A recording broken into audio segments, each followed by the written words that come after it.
Then on the strand, with steeds and treasure and armor, their roomy and ring-dight ship was heavily laden. High its mast rose over Hrothgar's hoarded gems. A sword to the boat guard Beowulf gave, mounted with gold. On the mead bench, since he was better esteemed, that blade possessing heirloom old. Their ocean keel boarding, they drove through the deep, and Daneland left. A sea cloth was set, a sail with ropes firm to the mast, the flood timbers moaned. Nor did wind over billows that wave swimmer blow across from her course. The craft sped on, foam-necked it floated forth o'er the waves, keel firm bound over briny currents, till they got them sight of the Geatish cliffs, home-known headlands. High the boat, stirred by winds, on the strand updrove. Helpful at haven the harbor guard stood, who long already for loved companions by the water had waited and watched afar.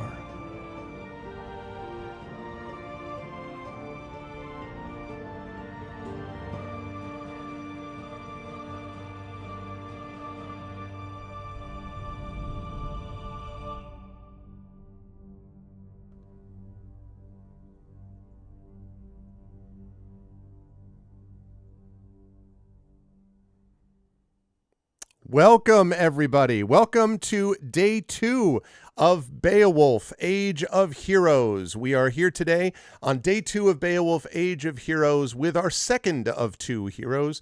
Today it is Trendane and Arilfir, who is the hero that will be going forth in part 1 of the 3 Ogre brothers. I'm very excited for this. I hope you folks are as well. Again, thank you so much to the amazing Nari for that music, to the amazing Peripheral Mike for the video work that he did, and of course to the amazing Tari Tunes for much of the art that you are going to see in today's session.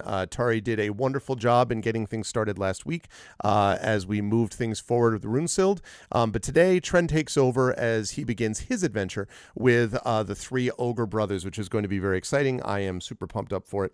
And I hope you folks are as well. Before we go any further, just a couple of reminders about ways to support us here on the channel. If you haven't done so already, please follow the channel. Please check out our YouTube with the !ArvTube. And if you're watching me over on the YouTube channel, thank you so much for being here, and please consider jumping over to our stream over on Twitch as well, where you can join us, and we have people doing inspirations and all that kind of good stuff over there, so please consider doing that if you are over there as well. If you have not already done so, please consider as well not following the channel and the YouTube, as I mentioned, but please also join our Discord with !ArvCord, where you can hang out with the Arvanauts in between streams. Twitter, where I always post where I'm going live, which I did today as well, is !ArvTweets. Blue Sky, where I also post now, is !ArvSky. Website for this, arvaneleron.com. Financially, !ArvShop is the merchandise area. !ArvTreon is the Patreon, really the financial backbone of the channel. And I really, the support that we get in the Patreon and subbing to the channel really makes a huge difference. So please consider doing that if you possibly can. Speaking of subbing, you can do that as well. Subbing and resubbing is always appreciated, and that allows you to get those custom sub badges and emotes to use here, there, and everywhere across Twitch. Supporting the Patreon gives you some other cool stuff as well, so please consider doing all of that good stuff. If you haven't already done so, please consider as well supporting us on the publishing side. !Icarus for my graphic novel from Athos Arts. !Library is my Tales and Tomes from the Forbidden Library. That's my 5e adventure and sourcebook from Alligator Alley Entertainment.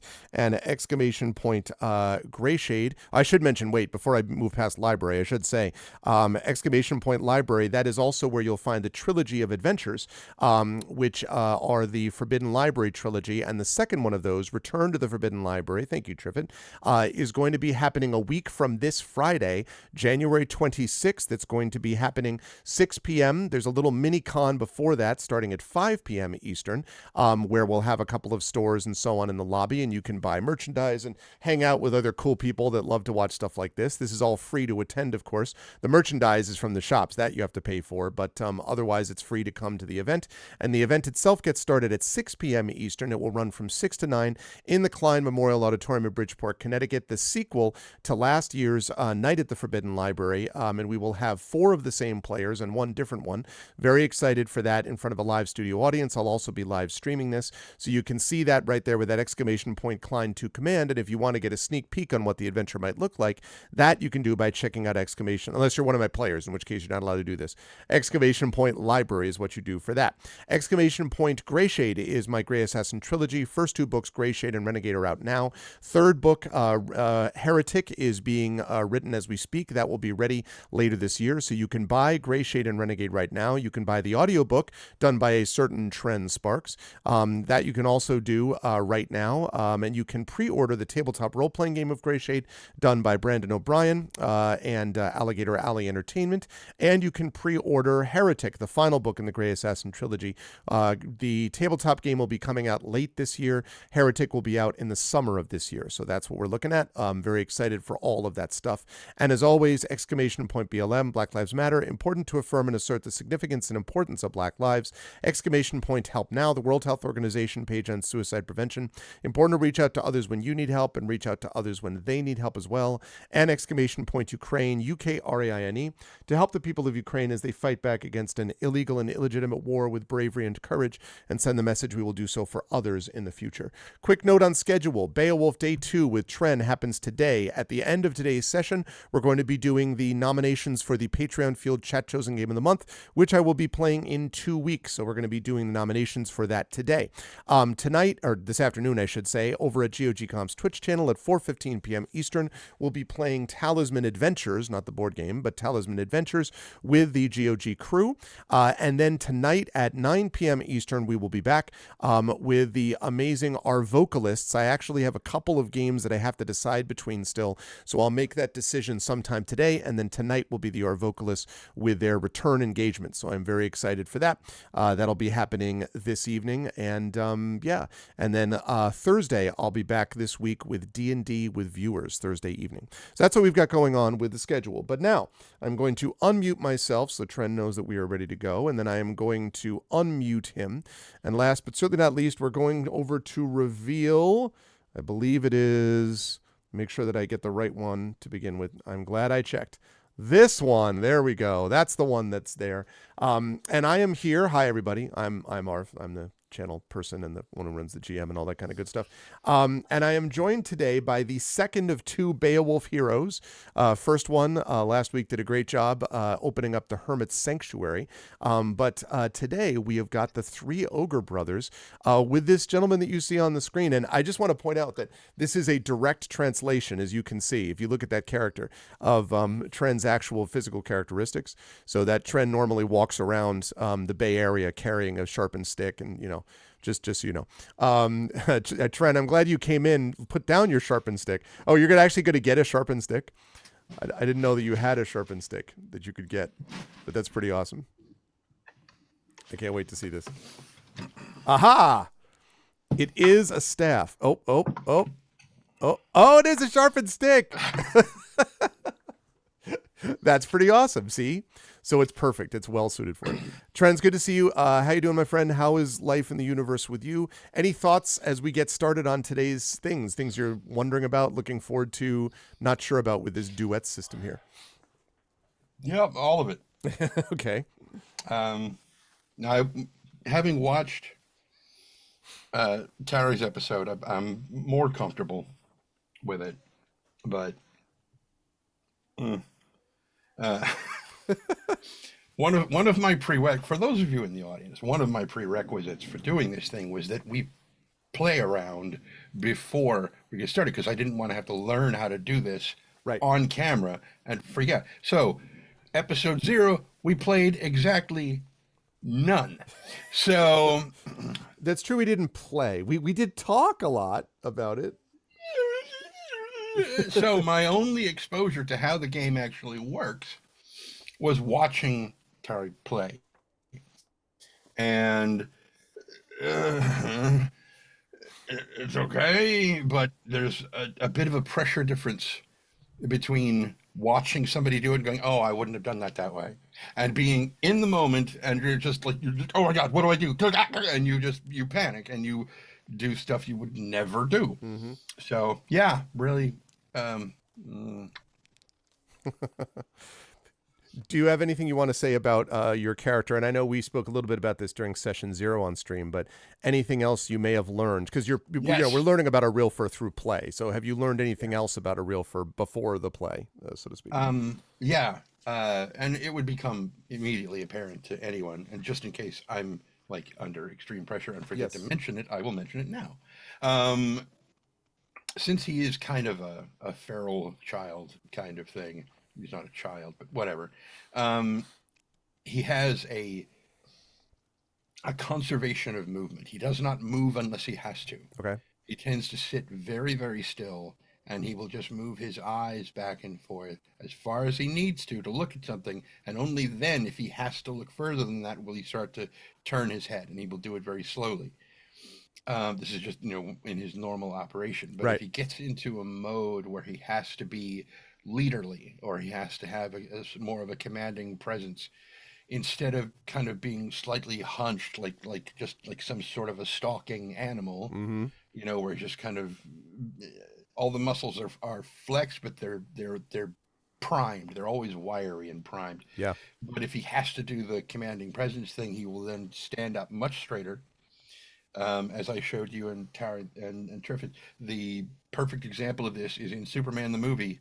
After Yes. Yes. That was a great. Yeah. after I'd forgotten about that scene until you showed it to us. Yeah. until Superman brings Lois Lane back from their first flight, aside from the helicopter thing, and um, when he flies off and Clark is knocking on the door and comes in, and she goes off to get ready to go on their date thing, and he takes his glasses off and he stands up straight, and you're just like, how does this man do this? Yeah. Just Yeah. he Yeah. suddenly he goes from being Clark Kent, this little mousy guy, into being Superman. And it's not that Ariel Ferrer is mousy. He's not.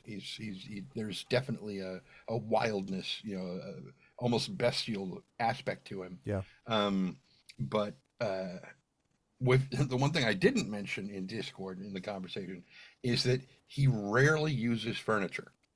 Hmm. Okay. If he's like in a mead hall or something, he will like crouch down into a squat or something, or he will sit on the ground, but he won't sit in a chair. Interesting. If Okay. he does have to use a chair, he will use like a child's chair or a small stool, something that is much closer to the ground. Interesting. So he's still almost, squatting down and hunched and everything. Um, but he doesn't like to use Is furniture. this a function of preparedness? Like Yeah. always kind of like, being ready to jump at any time, Yeah. like a cat, so to speak? Yeah, Okay. basically, because if you sit in a chair for any length of time, you know what it's like when you're like, "Oh my Getting God, out my of it is it? legs!" Yeah, yeah, yeah. Yep. Exactly. He Yep. does not like that. He did that for a little while, and it was like, no, no, not doing that. Yep. That's yeah, that makes a lot of sense actually. And he has two followers.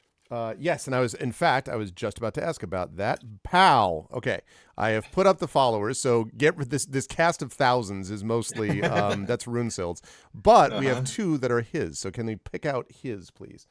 Yes. Can anybody guess which two of those are Arielfer's followers? Yes, you're exactly right. It's the animals. So one of them is an osprey named Peep. And the other one is a young, not like puppy, but he's young. He's not fully adult yet. Wolf named Ile. Ile. Yeah, and I have to remember that, not Ela, Ile. Ile.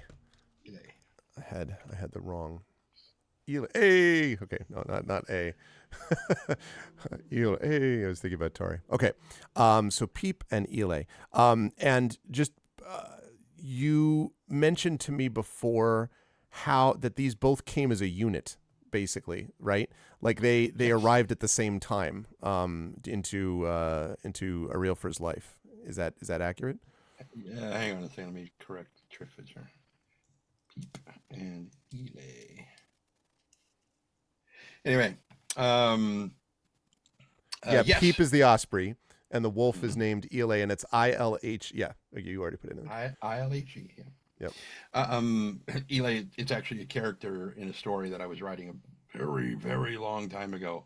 And he was a very tiny wolf who was kind of the things, things like alpha, beta, omega, a pack structure is complete bullshit Yeah, and yeah, has yeah. been, It's all whatever. dog whisperer But crap. Yeah. if it were real, he would have been the omega of the pack. He would have been the Okay. lowest man on the totem pole, which the omega is usually the instigator of play. So he's kind of the diffuser of most. Anyway, whatever. It doesn't. Blah, blah, blah. Eli's young, and so as a result, he has. If he's in a situation where him being young would be a detriment to his ability to do something, that is something that said GM needs to remember. Yes. The That is his burden of one his youth. negative. And Mm-hmm. Peep has no weakness. He's just, Right. Yeah. he's just He's an immortal bird who can do anything. No, I'm just kidding. exactly. Um, But your question was, how did they show up? yes.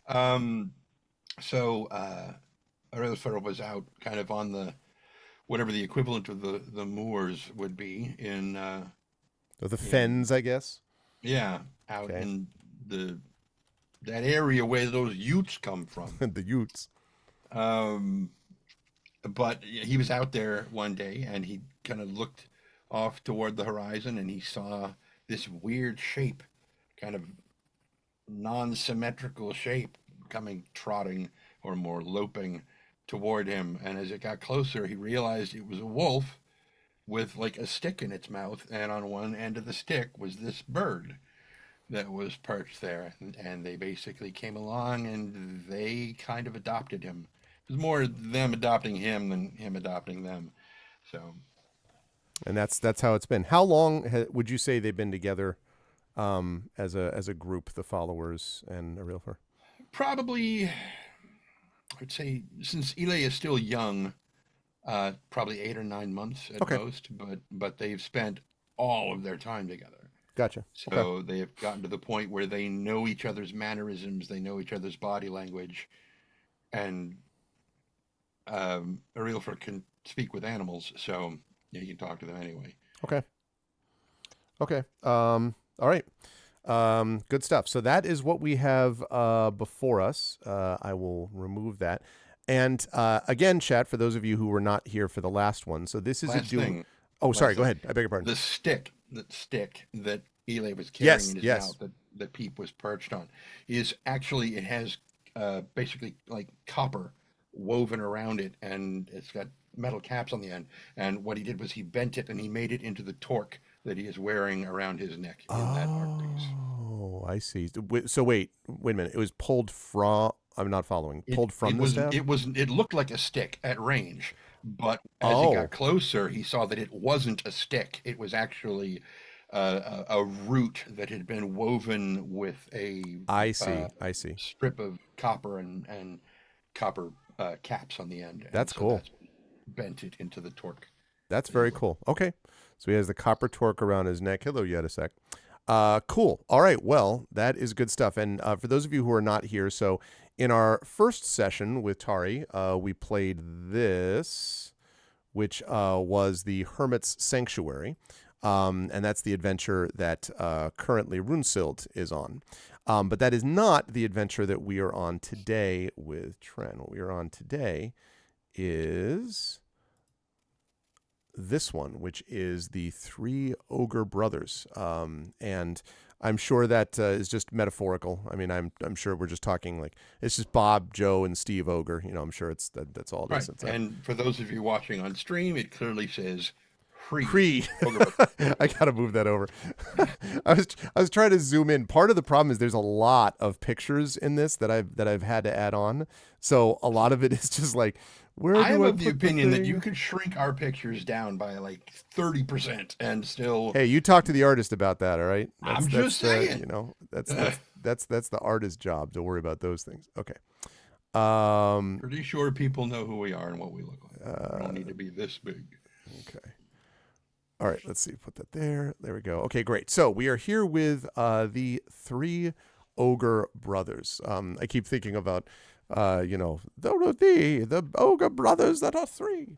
Okay, but they are not witches. They are in fact Ogre brothers. And what does that mean? Well, let's find out. Oh yeah, that's a good plan. Listen, a baleful and blasted kingdom, barren of hall and harvest, where mare and mire merge with midden. There bitter Bregda bides as lord. Lonely and wind-whipped hills are a mighty throne for Magan's malice. Bald holds the mountain's malevolent Hidaj, a bone-tithe boon to feast the Bretwalda. Three kin callous sinnings rule there, a hated realm, a hearth for hardship. From time to time, a thane of the king, who had made many vaunts and was mindful of verses, stored with sagas and songs of old, bound word to word in well-knit rhyme, welded his lay of the warlike deeds he had heard in the saga of Sigamund. Strange the story. He said it all. The whale sings wanderings wide, his struggles which never were told to tribes of men, the feuds and the frauds, save to Fitela only, when of these doings he deigned to speak, uncle to nephew. As ever the twain stood side by side in stress of war, and multitude of the monster kind they had felled with their swords. Now, this poem, which introduces us to the opening of each of these adventures, the first portion of that, the baleful and blasted kingdom, the bitter Bregda, the Magan's malice, bald and the mountain's malevolent Hidaj, three kin callous sinnings ruling there, that is a little bit of the clue, or at least a little bit of information, very basic information, that a real form may need in what is to come next. And Arilfer, as we begin today, first of all, let me fire up a little bit of music here. Let's pop up some, let's do some, a little bit of tavern music here, I think. Lovely. Okay.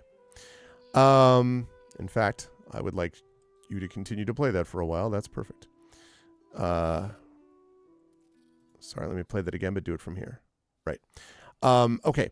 Arilfer, you have found yourself with your dearest friends Peep and Ile outside because we don't serve their kind in here. No, because they can't because we can't necessarily have the animals outside inside. Although they do have spaces where wolves and ospreys could wander free. I imagine they don't usually I don't think Peep would be hanging out with you in your room most of the time anyway. If you're even inside, the very rare times that you're inside, right? Generally, he won't go somewhere that his friends can't go with him. I see. Well, I guess the question is, the thing is they could probably wait right outside. Well, I guess we could make it that you managed to convince. I guess we'll put it this way.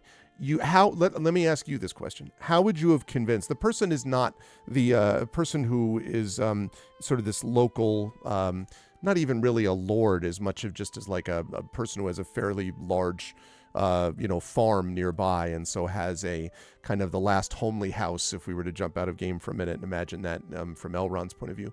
So he has a home and basically a house that's available for people to come and drink and stay warm. And it is a particularly cold night today out.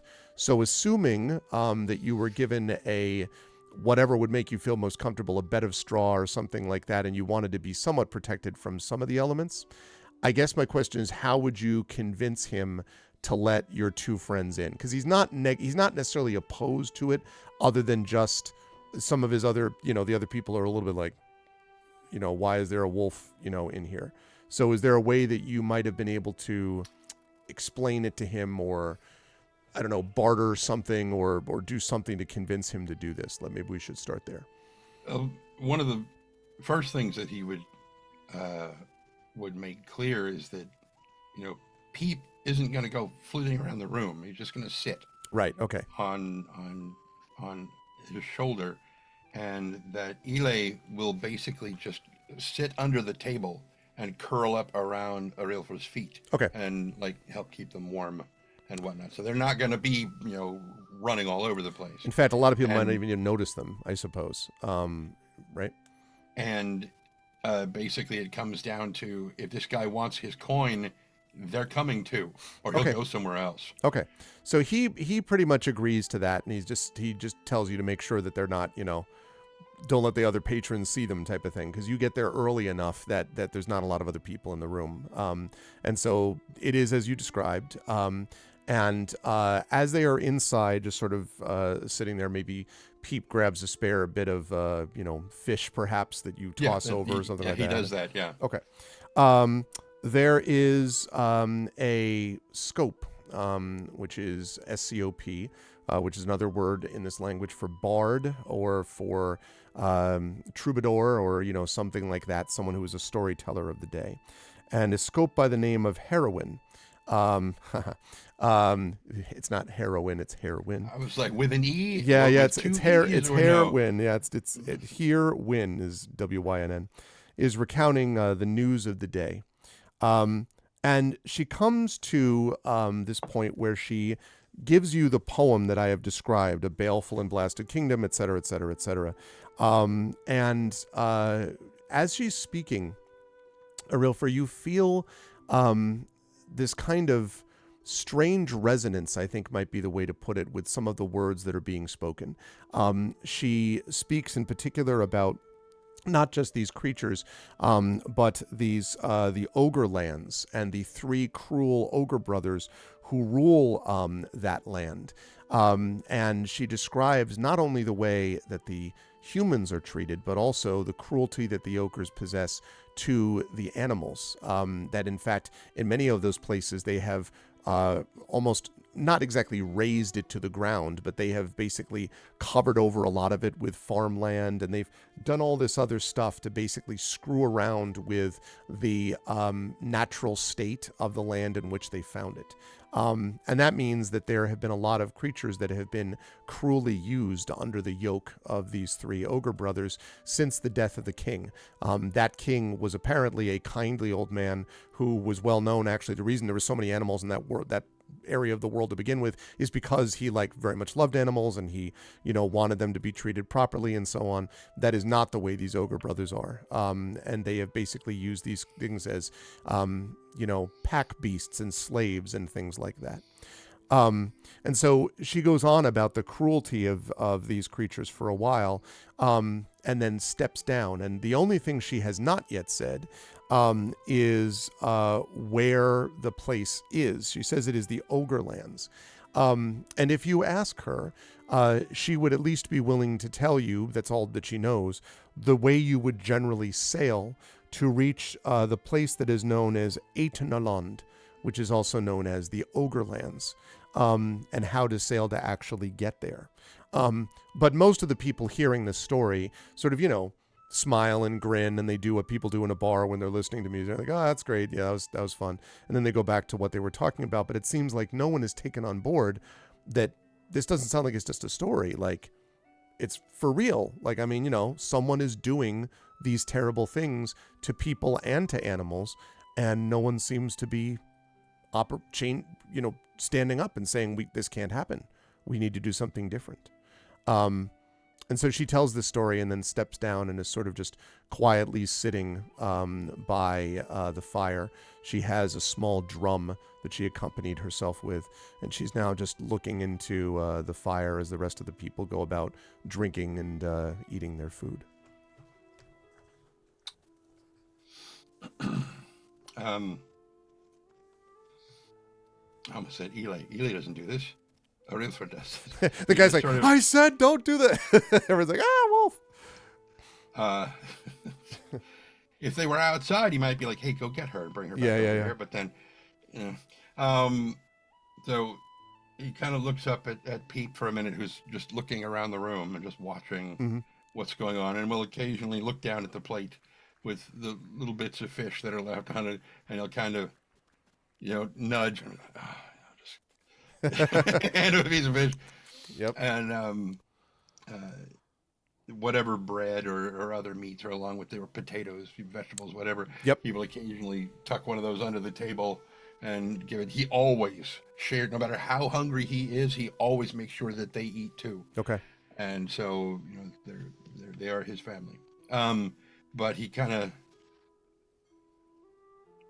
breaks off a tiny piece of bread and kind of flings it at her Okay. to try to get her attention. And she kind of bumps into her, and she's sort of a little startled because she was looking and then kind of looks over and it kind of just looks at you silently, like first seeing whether you were the one who did that. And he's like, come sit over here. And she stands up and she walks over and, yes, you always get people this way. No. And she nods. She says, well then, not the first time I've had something thrown at me. What do you wish? And he kind of, it's not that he doesn't understand. He's just, there's too many possibilities to what you say. And so he's like, he grabs the plate with the bread. He's like, what more? And it's all right. What do you wish?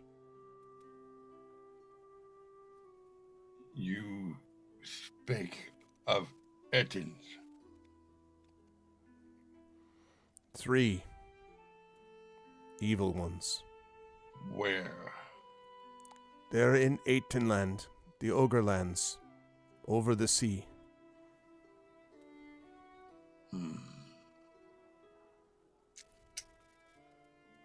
And they are cruel to animals. They are, the legends say, ones that have no care for any but themselves. And since the king died, they have treated all, oxen, horse, and even wild birds, with cruelty. They have servants, not friends.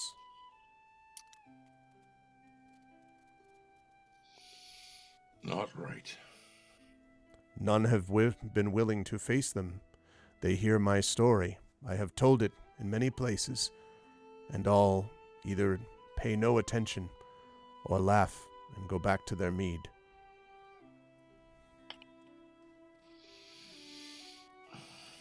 Not right. She says, there is a boat. There is a boat down not far from here.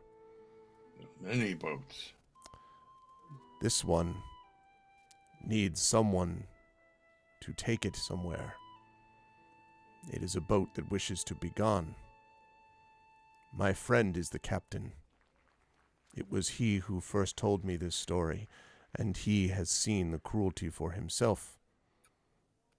I have spread the story since he gave it to me, and she shrugs.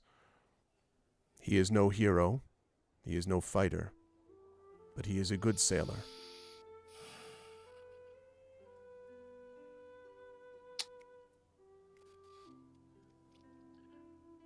We will get you a new song. A kinder song. She has these very intense green eyes, and she sort of fixes you with them, and she says, this song, will it be a song of victory or a dirge for the dead?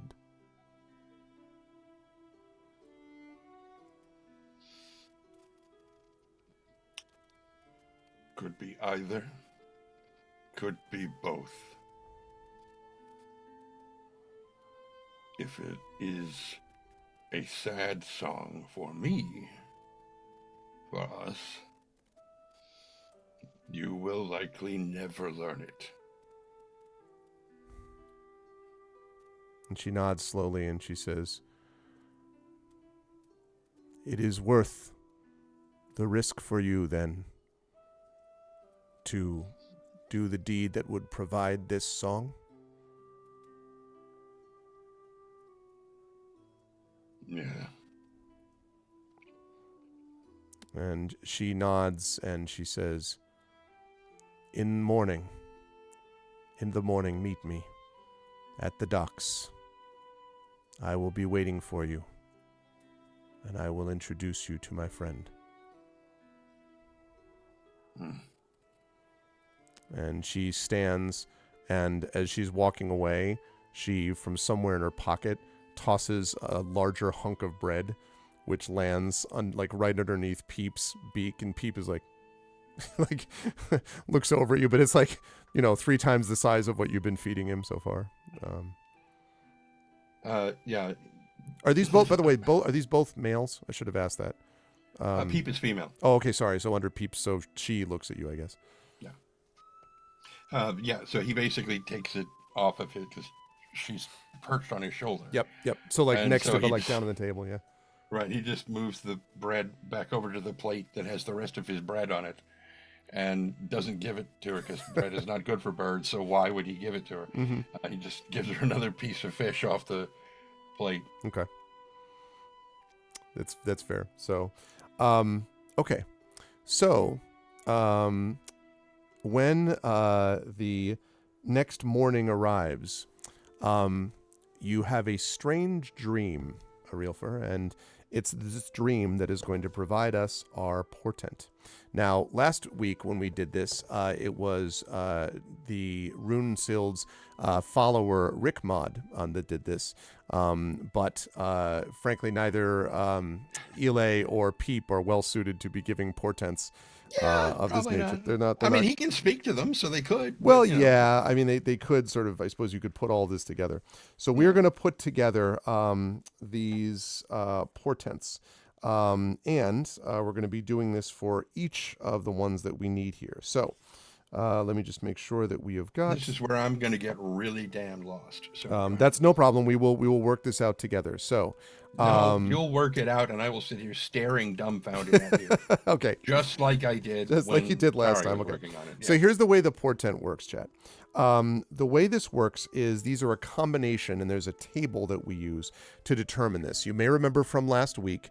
Hello, Deserted GM. That's a good name. I hope you haven't been deserted by your players, though, but welcome.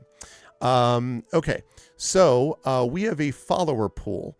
And this actually came into play in last session because we needed to use some of those inspirations to help as Runesild was doing her investigation. So we have the same thing here for Trend's character, and there are 3 separate pools. I am indeed playing Beowulf with my dear friend Trend here. So there are 3 pools here. One of them is the follower pool. One of them is the GM pool. That's for me. And one of them is the hero pool. Blue, red, and green. That will become notable as we put together this portent. So the way the portent works is this is the dream that we possess, and we'll explain how this works. So the first thing you're going to do is you are going to roll 1d4. So you're going to roll 1d4 for me, please, Trent. And that's going to tell us what the first half of the portent says. Helps if I put a space in there. I have my dice roller up, I think. I would like to make a prediction that all of these are going to the GM. Okay, we shall see. 1. We begin with a 1. Okay. Well, that doesn't actually do anything yet other than just like tell us what it is. So this is an adjective. No, 1 is a number, not an adjective. Look, all right. You're a professor of literature. Listen, you. should know that. So adjective is what this corresponds to. So now what that means is that the first part of the couplet that is going to determine the portent is going to be 2 adjectives. And so now what I'm going to ask for is, and this becomes important because of the numbers that are rolled as well, because that helps determine the challenge. So, all right, adjective. So what we need you to do then, please, for me, Arilfer, is I would like you to roll 1d6 and then a second 1d6. So one at a time. And we're going to do this on our adjectives table. 1. We have 1, okay. 1. Wow. Forgotten, forgotten. Interesting. Let me see. Can you do the same one? I think you probably can.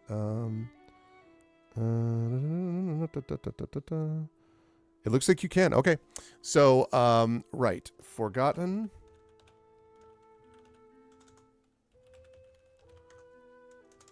Forgotten, forgotten. Boy, that's ominous. Okay. Both of those are red. So, Trent is indeed correct that these first ones, anyway, went both to me. So, we have 2 inspirations going to the GM. All right. So, forgotten was 1, 1. But that's only the first part of the couplet. Now we have to do, or the first for the portent. Now we have to do the second part of the portent. So now we're going to roll 1d4 again to see what the second half is composed of. Yep, Tari rolled doubles, but not the ones, I don't think. 2. 2. Okay. That is an adjective noun. Okay. So now I'm going to ask you to roll. Let's see. You know what? I'm sorry, Trent. I made a mistake. So the forgotten is correct, but all that basically means is you rolled 1 and 1, which means forgotten. So that was the first word, was forgotten. We have to roll the second time on that table with 2d6 because we're using it to cross-reference this number. So I apologize. So please roll 2d6 again, one at a time for the second word. It's not forgotten. It was just showing me forgotten, the first word. So this is for the second word of that first half of the portent.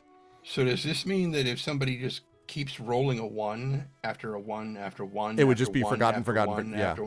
And you would have to keep rolling until you got something different. Well, I don't know about that. No, I think I would just play with it being, there's a lot of forgottens in your future. But yeah. So, but I made a mistake because I forgot that was all only for the first word. So still second word for the first part of the portent. And so a 1d6 followed by a 1d6 again. Yeah. 1. Yeah, oh, jeez. 2. Okay. So sorrowful. So I apologize. 1, 2. Sorrowful. Okay. So it is not forgotten. It is sorrowful. That is still, however, 2 inspiration for me total. So it's still there. Okay. So the first part of the portent is forgotten, sorrowful. The matrix of 36 words. That is... Yes, that's correct. It's 6 by 6. Yeah, that's right. Oh, very nice, Deserted. Yeah, have you been playing this yourself, Deserted GM? I'm a big fan so far. It's been a lot of fun. Okay, so 1-1 is forgotten, 1-2 is sorrowful. Great. Now we're going to do the thing that I was asking you to do with the 1d4. So this is now the second half of the portent. Are we going to re-roll the 1d4? Yeah, you have the adjective noun. Now we'll keep that because we have that already. Okay, adjective noun. So now we are rolling the 1d6 for this part of the portent. Okay. So 1d6. This is on the adjective thing. Okay. 1. Okay, so that is high. Hey, well, that's cool, man. Everything's forgotten and sorrowful, man. All right. High. That is By yet that another. You mean like, whoa. Yeah, exactly. That is yet another one for me, by the way, which is pretty amazing. Now we get to noun. So now we're writing on the noun table. And again, 2d6. So 1d6 and then 1d6. Oh, you haven't played it yourself. It's good stuff. 3. Yep. 1. Jeez, Trent. This prediction of yours, this is your fault. You have no one to blame but yourself. Okay. No. I know you love this stuff. Much like you often say, I'm the messenger. Okay, this is not my fault. I'm simply the messenger. Okay, so that meant that we got a total of 4 inspiration for me, and no inspirations for you, which is not an easy. Excellent. Trick. Okay, so there we go. So I was really starting to worry that I was not typing that command in properly because it is just 1, 1, 1, 1. I know I was starting to go. If it happened again, I would have been like, "Wait a minute, what?" And you know. Then so the 2 and the 3 came up and I was like, oh, okay. So it is forgotten, sorrowful, high boast, which I think is interesting. That high boast thing is interesting. Yeah, which of the luck deities did you piss off? I know, right? All of them. All of them at once. Okay. Forgotten, sorrowful, high, and boast. Now, the reason the portent is going to matter is that it is going to affect the challenges that we ultimately face in this journey.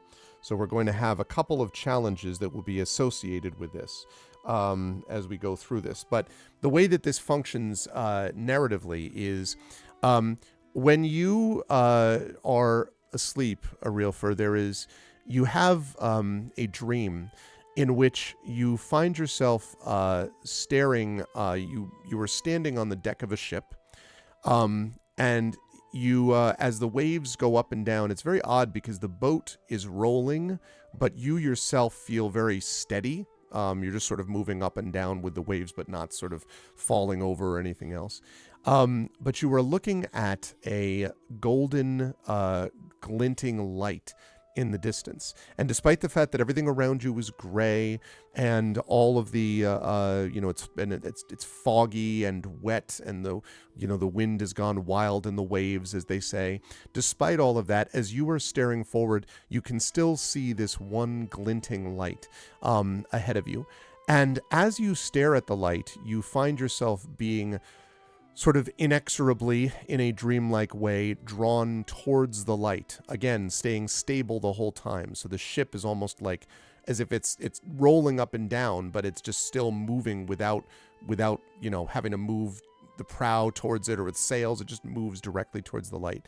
And as it gets brighter and brighter and brighter, you see yourself looking eventually at a stone-filled beach leading to a sort of rocky island that you're staring at. And on the top of this rocky island is this small you couldn't really call it a tower, really a kind of a lighthouse might be the better way to describe it, the light of which is coming from it. And there are 3 figures standing in front of the lighthouse. As you stare at them, you can see that one is younger than the others. You would guess, at least they're shorter than the others. One of them is young. One of them is, you can't really make it out, but presumably just sort of middle-aged, like nothing particularly that stands out.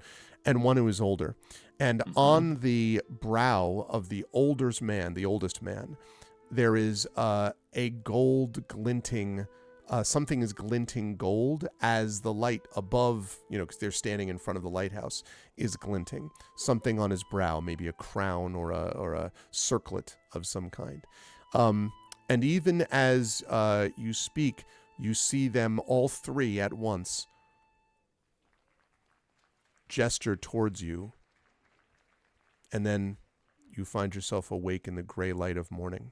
And actually, you were probably woken first by what feels like a kind of sort of rough something is rubbing at your hand, and then you see Ila's, licking your hand, basically, as you are slumbering there.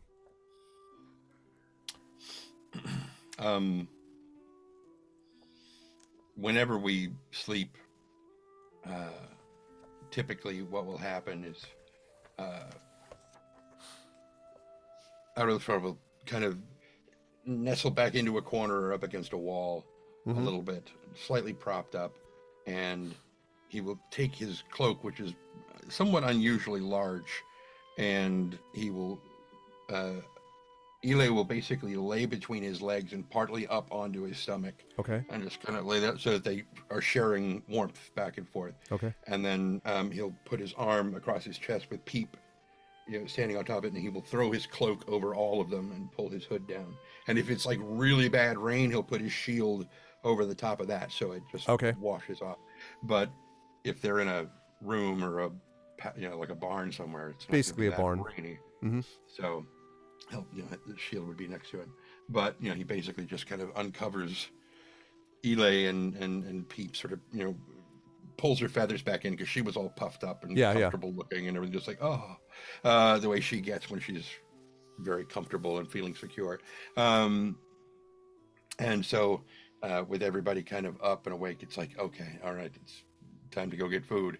And so how close are we to the shore? You were probably pretty close here, I would say, maybe 5-minute walk, 10-minute walk, to where the docks are. Right. So definitely not that far. So I keep wanting to say Ile. No, that's not me.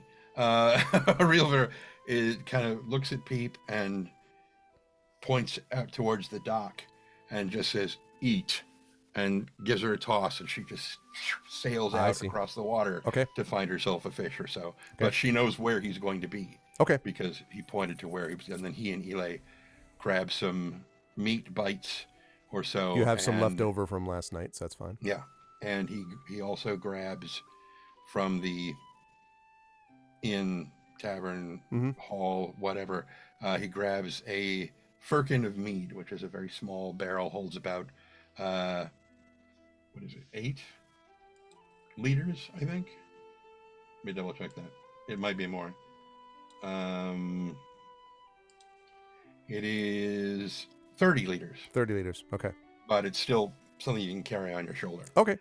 So you And have that. You have your shield slung around your back. You have your stick in your other hand. mm-hmm. Okay. And you're able to make your way down. And Deserted GM suggests that the dream people were asking you to RSVP for the next get together. Right. So I thought he was describing the Stygian witches. I was like, wait, no, this isn't Greece. What are you not the way to doing? work this. Okay. So you make your way down. It is a very sort of bitingly cold, not because of the temperatures as much as because of the wind that whips through your skin, and the moisture, right? And the spray from the sea. And it is it's a sort of it's a morning in which the gray the sky above sort of sets off the clarity of the water so that it's actually not really foggy. When you get down close to the shore, you can see fairly well into the distance, and the water definitely looks agitated. It does not look like a full-blown storm, but it definitely looks agitated. As Tari and I were talking about last week, good luck finding a place in the North Sea-ish in that area that's not agitated water, right? Mm-hmm. Yep. But you come down and you can see your contact from last night, Herwin, is waiting by one of the boats, and it is it's a long ship that has about you would guess maybe 20 people, something like that, for the crew that are there. Longship is maybe, being a little bit generous, but it looks weathered and kind of, beaten up. But it also looks like one of those ships that, like, old sort of mariners would sometimes say that you've got the two kinds of ships: the one that looks spectacular in dry dock and just sort of floating by the docks and then sink the minute that they get outside of the docks, and then ones that have been through hell and back and are able to still float, shows you that they're going to be around for a while, right? And this seems to be the latter category. It seems to have lasted for a good long time, and it is. Yeah, go ahead. There was one of the Star Trek video games. It might have been Starfleet Academy. It was back in like the 90s or so. And Shatner was in several of the cinematics on a thing. And he was giving a speech about, these different kinds of ships. He said, some ships are brand new, straight off the lot, and they're constantly breaking down. Other ships are 100 years old, and it shakes like a rattle. But she's never going to fail you. Yeah. And Yep. it's exactly. This is definitely in that group that's for sure. why she's 100 years old. In fact, I want you to tell me, Trent. So last week, Runesild's ship was known as the Otter, and I would like you to tell me, as we come up to that ship, what do you think? What do you see as the figurehead of this ship? What do you think the name of the ship is? I'll tell you the name of the captain and all that, but what do you think the name of the ship and the figurehead might be? To a game that I know you played because it was one of the ones that I had recommended, Toonstruck. Something Deserted GM just said reminded me of the Shamrock barkeep in the bar. Away we are! Away we are! That's right. Sorry, just threw me. I was like, wait a minute, I know that sound. Oh, the poor little bugger. Anyway, it's go play Toonstruck. Not right now, but after. Anyway, the boat.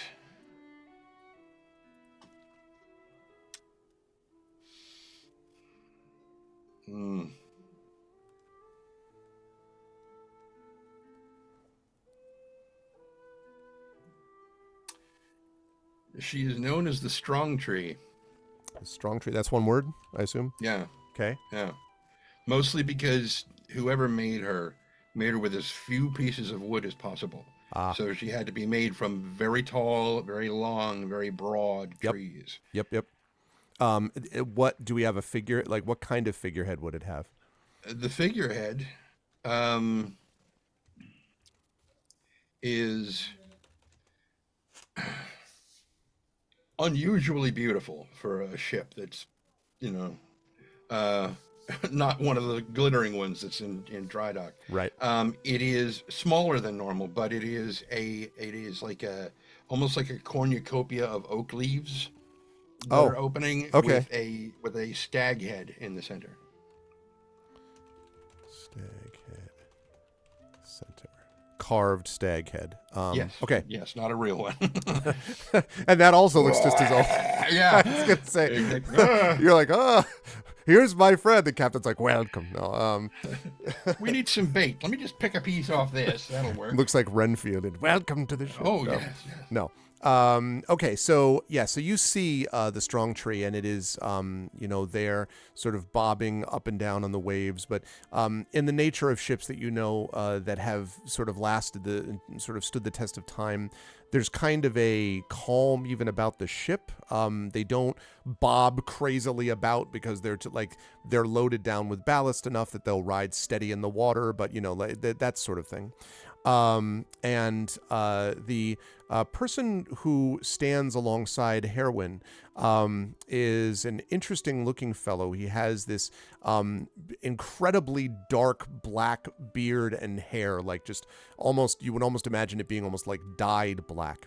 And it's very much like scruffy and so on. And he has jammed a sort of a cap onto it, but sort of askew. And you're not sure if that's just because you wonder if that hat has ever been removed in the last 2 decades, right? Like it's one of those deals. And he sort of, it's almost impossible to tell exactly how old he is. He could be in his 40s. He could be in his 80s and well preserved, I guess, but probably Just cut him in half somewhere. and count his rings. Yeah, Gotcha. yeah, Okay. pretty much. Presumably middle aged of some kind. Mhm. And he's standing there, and Herwin, when she sees you, waves, and as you come over, she says, "This is what I told you. The man that I met last night. This is the captain of the strong tree, not the strong tea. That's another. He is the captain of the Very strong good. tree. His name is Karelter." And Karelter sort of nods to you, and he says, "She said you wish to cross the sea to the Ogre lands. Are you sure Aitenland is a destination you wish to go? It is very dangerous."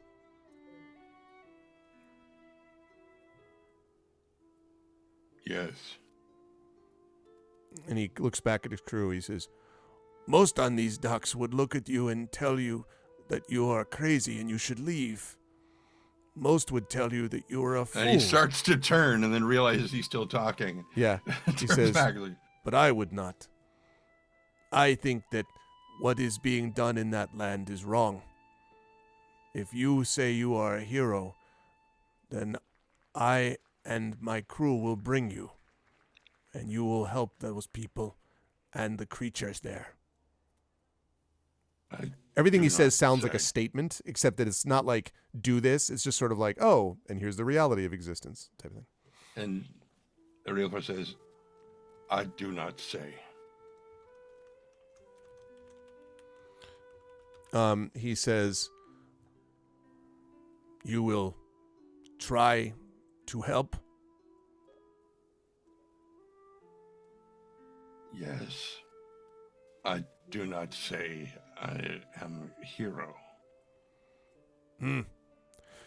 He looks at his crew, and his crew is this weird mishmash of people. Like they look like just sort of, if you could assemble like, all right, you have 2 arms. Like, why don't you come over and row? Like that sort of thing. They just seem like this mishmash of people, all different ages, and they're sort of looking over quietly in your direction.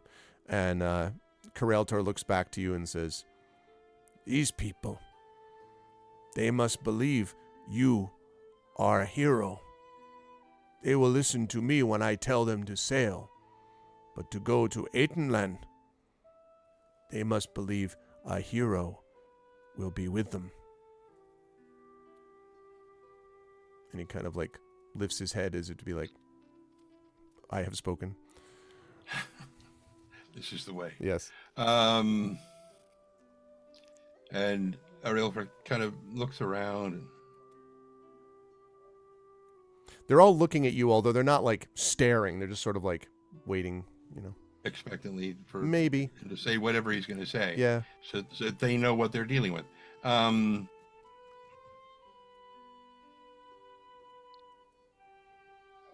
Heroes upon return. And he kind of lifts his head. He looks over at Hirwin, and Hirwin sort of nods, and she says, "It is as I told you. Speaks little, does not boast." And Coreltor nods and says, "You are not arrogant. That's good.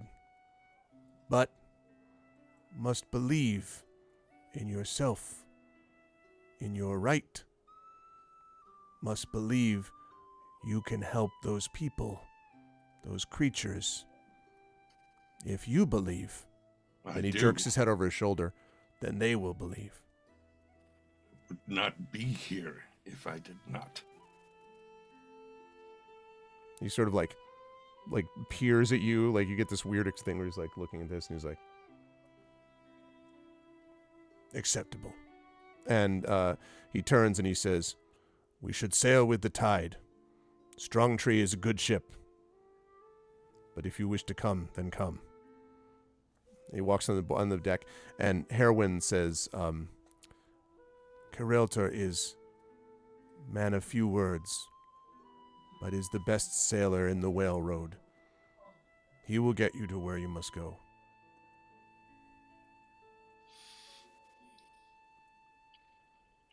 And he just walks onto the boat.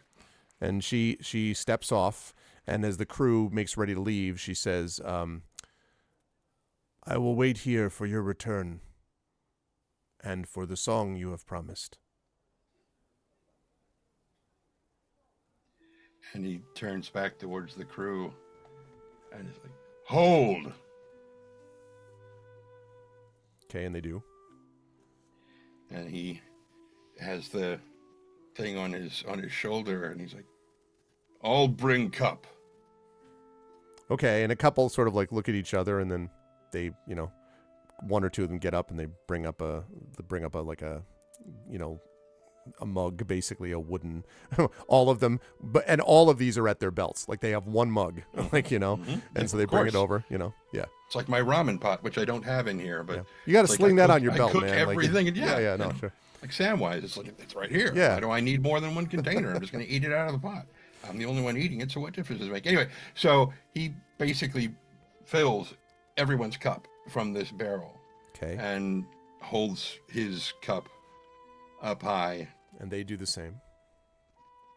And he basically says, "Freya, watch us."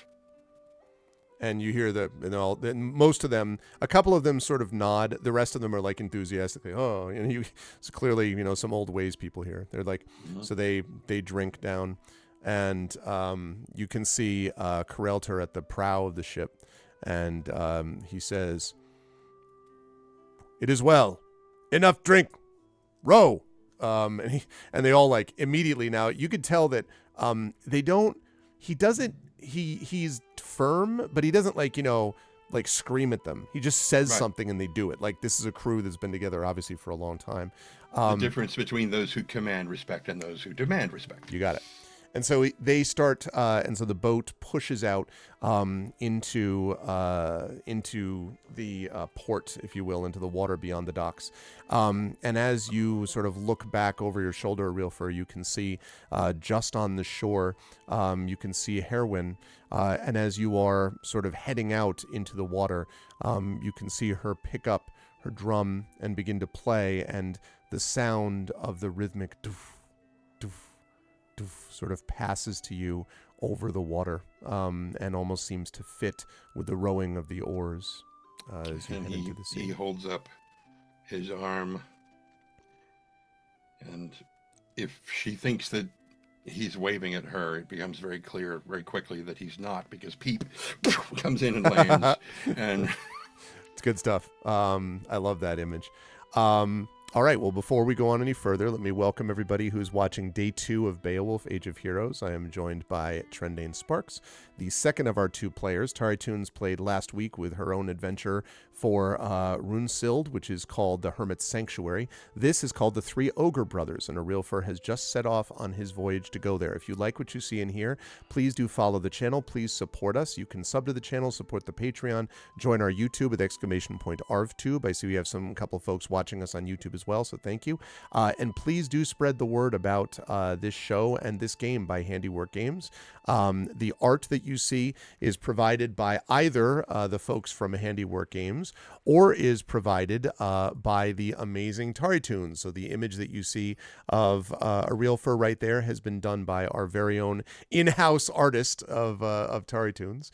So thank you all for being here as we continue. All right, so now no more tavern music for the moment. It is Waterworld. So let us fire up. Let's see. underrated film. Yeah, the problem was I just kept looking at him being like, so it's Mad Max on the ocean with Dennis Hopper, which is fine, but like, I just kept being like, this was cooler when it was the Road Warrior. I don't know. That was my problem. Okay, and I've never seen The Postman, which I understand is another Kevin Costner post-apocalyptic something or other film, but I've never actually seen The Postman, so I don't know. Anyway, but we are telling the Beowulf story. So, all right, now it is time for we're telling the Arilfer story. the real first story within the inspired by the world of, yes. Okay.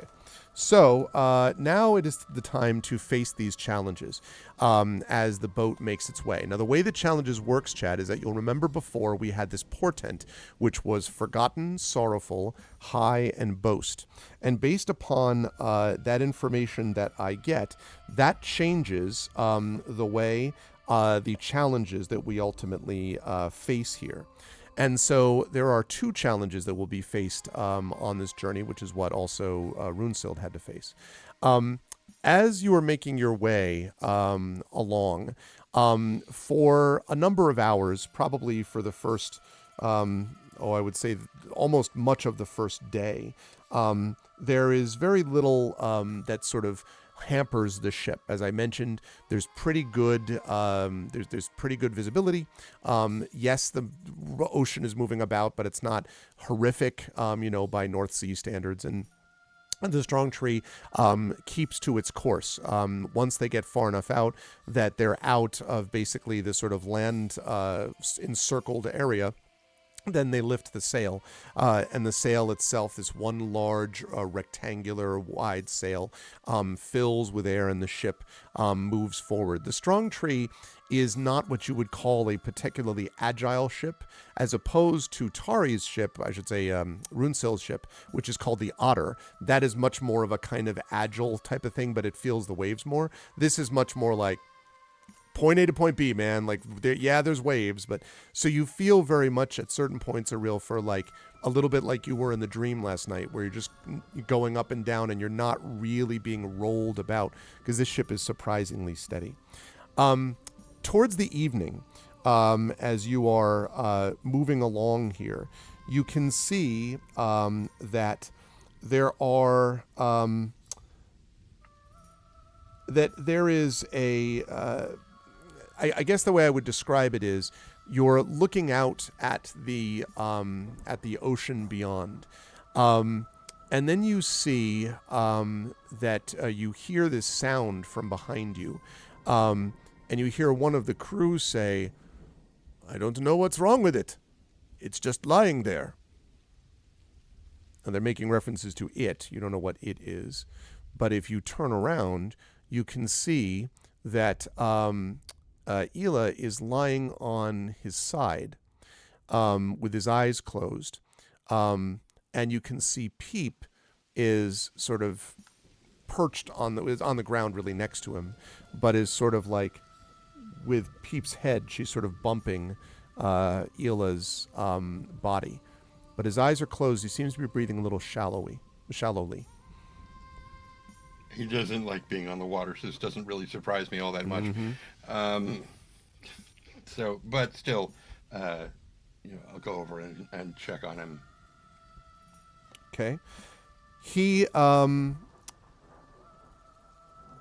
so he is he's sort of like lying there, and as you can tell that he's not like, in danger He's of not like, seasick. Yeah. right, but he seems very, like, you can tell his heart's like like faster than it should be.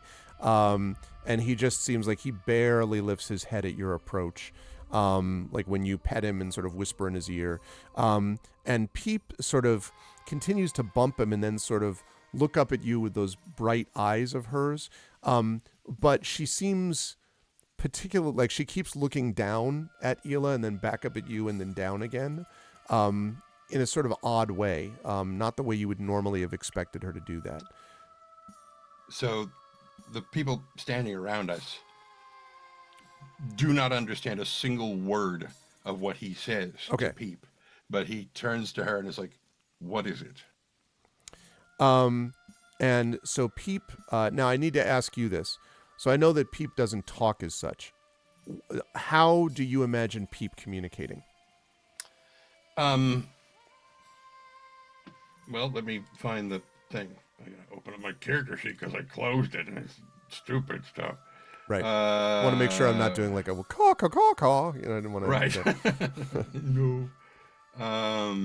Where is it? Is it under Remembered Secret? You have learned the language of beasts. So I could spend up to 10 minutes communicating with a friendly beast, which she would certainly be. Possibly learning something about the local area and what they have perceived in the last day or so, which I think this would cover. You might be able to persuade a beast to perform a small favor for you at the GM's discretion. So I imagine that even though she doesn't talk, they've been together enough that they, like I said earlier, they know each other's body language. They have a kind of a gestural shorthand for things. Okay. But if she has seen him either eat something or interact with something, like if he got stabbed or whatever, but I mean, perception, I mean, just looking at him, I think I would have known if he had been stabbed. Yeah, no. I would have picked up on that pretty quick. Yeah, no. But she would find a way to basically tell me, focus on this. Okay.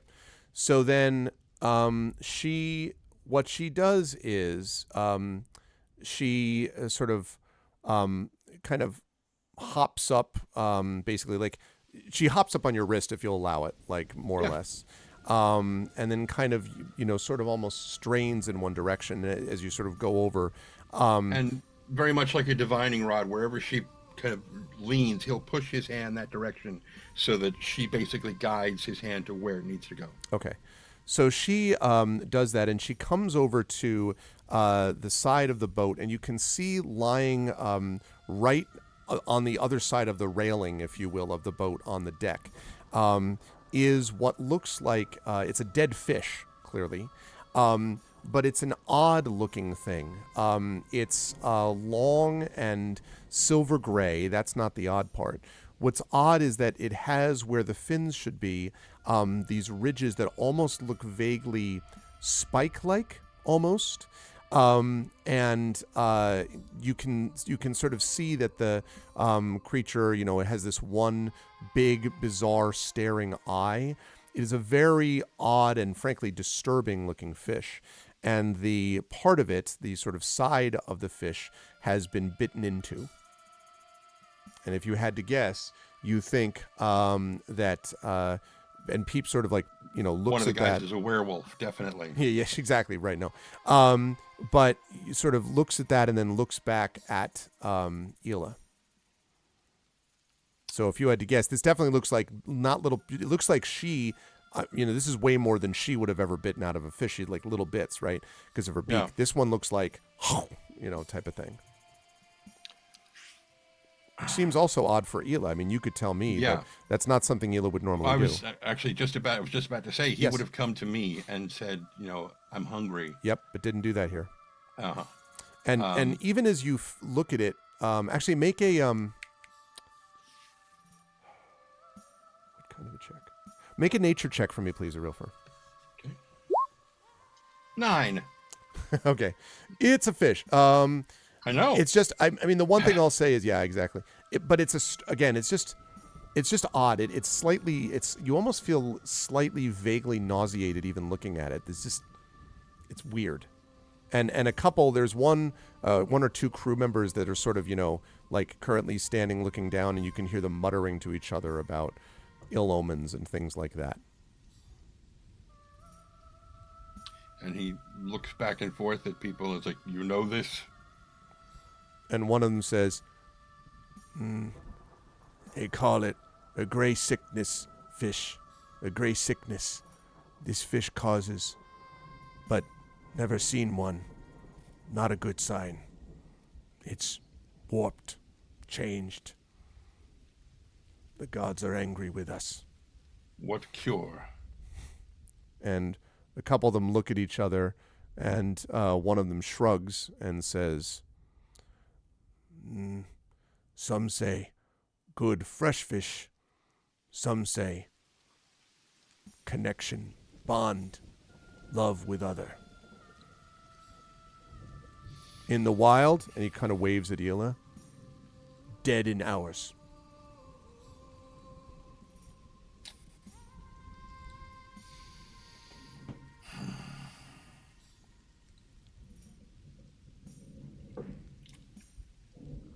And he goes back over to Elay and kind of leans down and is just running his hands across him, trying to get a better sense of how, oh my God, I've got like a round to fix this. Medicine check for me. Let's see what we get. And I think for this one, I'm going to give you advantage because you know Elay particularly well. Okay. Wow. Oh, I should have. Yeah, 15. 15. So, hi, Kel. What is this? This is Beowulf. You are watching a tabletop role-playing game 5e version known as Beowulf Age of Heroes, and I'm joined by Trendane Sparks, who is playing the player in this. It's a duet system, game master and player. Game may or may not contain Beowulf. By the way. there may exactly. This is the Age of Heroes. This is one of the heroes, not necessarily the titular hero. We'll see. With a 15, so you can definitely tell that this is fairly recent. That Elay probably ate this fish, or bit into this fish. And you also know from what you saw from the fish that although it was a fairly good-sized fish, and although the side of it has been, bitten out, it's not like he didn't eat the whole fish. Like, he only had a relatively, for a wolf, even though he's a young wolf, small portion.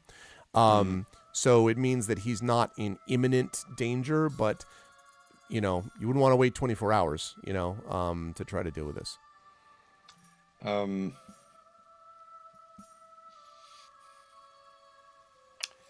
Okay. I'm going to, again, use the Remembered Secret feature. The aspect of it that says you touch a dying creature and invest enough of your own spirit into them that they become stable. And so he basically, grabs Elay and pulls him up into his lap and just... Several of the crew are watching you do this also. Closes his eyes and he starts muttering something, again, that they can't understand. But occasionally they probably hear the name Freyr. Okay. Okay, two things happen. First, because you're using the Remembered Secret, you notice that Elay's breathing grows sort of deeper and more regular, and you can sort of see the strange kind of almost shivering of its side and so on, of his side, kind of calms. And after probably a minute or two, Elay's eyes sort of flicker open and he kind of lifts his head a bit and starts like, licking your hand. And then there is a, oh, Freya, like a by Freya exclamation. And as you kind of look over your shoulder, you can see that the fish on the deck has vanished, as if it was never there at all. I was going to say, he was just about to point at the fish and say, "No, eat." Yeah. It's gone. In fact, not even the like little bits of it that were around it. And so there's some more muttering at this. But Peep sort of, perches back, like hops over, kind of nuzzles Ile for a moment, and then hops up on your shoulder and looks around. And you hear from behind you, "Heals the sick, and the animals say yes. Who are we to say no?" And there's a pause, and you kind of look around, and you can see the dark-haired, cap-askewed captain of Coreltor looking down at you, and he nods, and he says, "All right." Seems to be a question. Oh, okay. I was like, and what? He just... "Good. Health to the ship." And he kind of says to the crew, "Heroes, heal." And a couple of the crew, the muttering sort of stills, and a couple of people like nod and kind of look at each other, and they return to their position. Mechanically, this does something. Just before they do that, just before they all go back. You're like, drink more meat. Almost. Okay. Almost. But he looks down at Ile, and he just sort of smiles, and in a human tongue, he says, "Next time, you drink too." And Ile is like, kind of looks up at you. So there's a mechanical benefit to this, which is that you have been given a gift here for him. It's called Determination. And what it means is that the first time that this follower would become spent, in our last week's session, there were a couple times where followers became spent, they can make a DC 10 wisdom saving throw. And on a success, they remain unspent. Now, don't they get that anyway? No. When you are spent, when something spends the follower, then they're spent, unless there's a particular gift that a follower has that, like, for example, there are some followers that have that for a given thing. Like, if I, if I navigate the land or whatever, it's not spent if I roll blah, blah, blah. But this is a universal, okay? And the other reason that it's useful, something to think about, Arilfer, is that it's a temporary gift. And so at the end of the adventure, this will be removed unless you choose to make it a permanent gift. And one of the things you can do when we get to the whole leveling up stuff, which we'll do at the end of the adventure, is you might be able to decide to make a temporary gift a permanent one. So that's something to think about, but that's pretty nice. And it's only applies to Ile, but that's something that would not have happened necessarily without the Remembered Spirits. And you said this is a DC what con? DC 10, and it's Wisdom saving throw. Right, Wisdom. Yep. The first time they would become spent. That's only the first time, so you can't like keep using it over and over again, but still. Got it. Okay. Right. So that is that's the first challenge. And the next day, you know that you were told that it was about 2 days sail to get to this place, and so the next morning, things as you've sort of been set there, you are sort of looking out kind of at the land, kind of at the water around you, excuse me. But you've noticed that the visibility has dropped considerably over the night. So now it's much harder to be able to see. The clouds have become more threatening, which always reminds me slightly of the Far Side cartoon where the guy's sitting in his boat and the caption reads, "Understanding only German, Fritz did not realize the clouds had become threatening," and the clouds themselves spell out, "You want trouble, buddy? Well, you found it. You better not come towards any closer to us." Anyways, very funny. But you, as you were sort of on the sea here, feel the clouds, the wind whipping and so on. The ship is still steady, but the vision is considerably more restricted. And about middle of the day, there is there's a shout from the side of the boat. And as you look over the side of the boat, you can see looming out of this gray kind of fog that has surrounded the boat, this large ship. But it's a big ship, taller and wider and longer than the Strong Tree. And at first, Kareltor orders that the ship, stop, like sails down, all that. And so they do. And you look for a while at this ship, and it looks to be like it might have been a kind of a warship or something that would have been the equivalent of it. But it seems completely deserted. In fact, you can see there are no sails on it. The wood, much of the wood looks rotten, although obviously not the hull. It's as if you're looking at this sort of hull of a ghost ship that kind of bobs up and down in the water. And again, the crew kind of mutters with each other, this about, ghost ships and dead omens and skeletons that sail and stuff like that. And Kareltor comes over to you, and he says, I would give ship like this wide berth, but it is perhaps the case that the crew, they are disturbed by it. You could explore it if you wish, or we could leave it behind.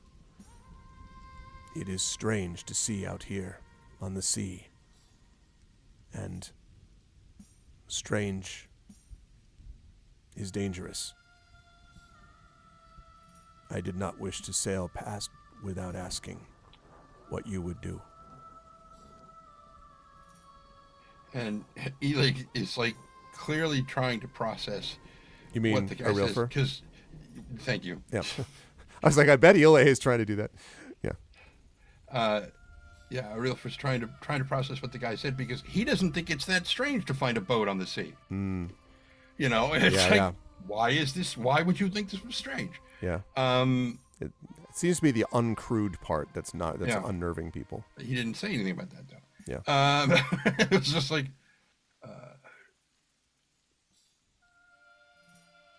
this is not why we are here. And he nods and he says, that's true. But that ship has no crew. That is why my crew is nervous. We can sail past. That may be the best thing. Or you may decide to look for yourself. Tell them there is nothing wrong with it. They are afraid of omens, portents.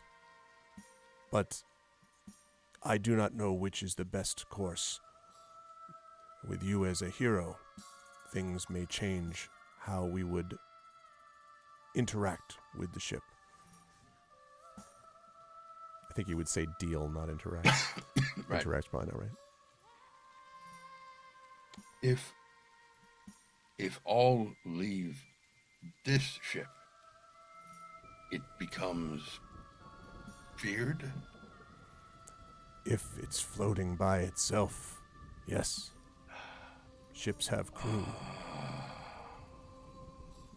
And you also can hear a real fur, which is the sound of the creaking wood of this thing. It's made of a very dark wood as well.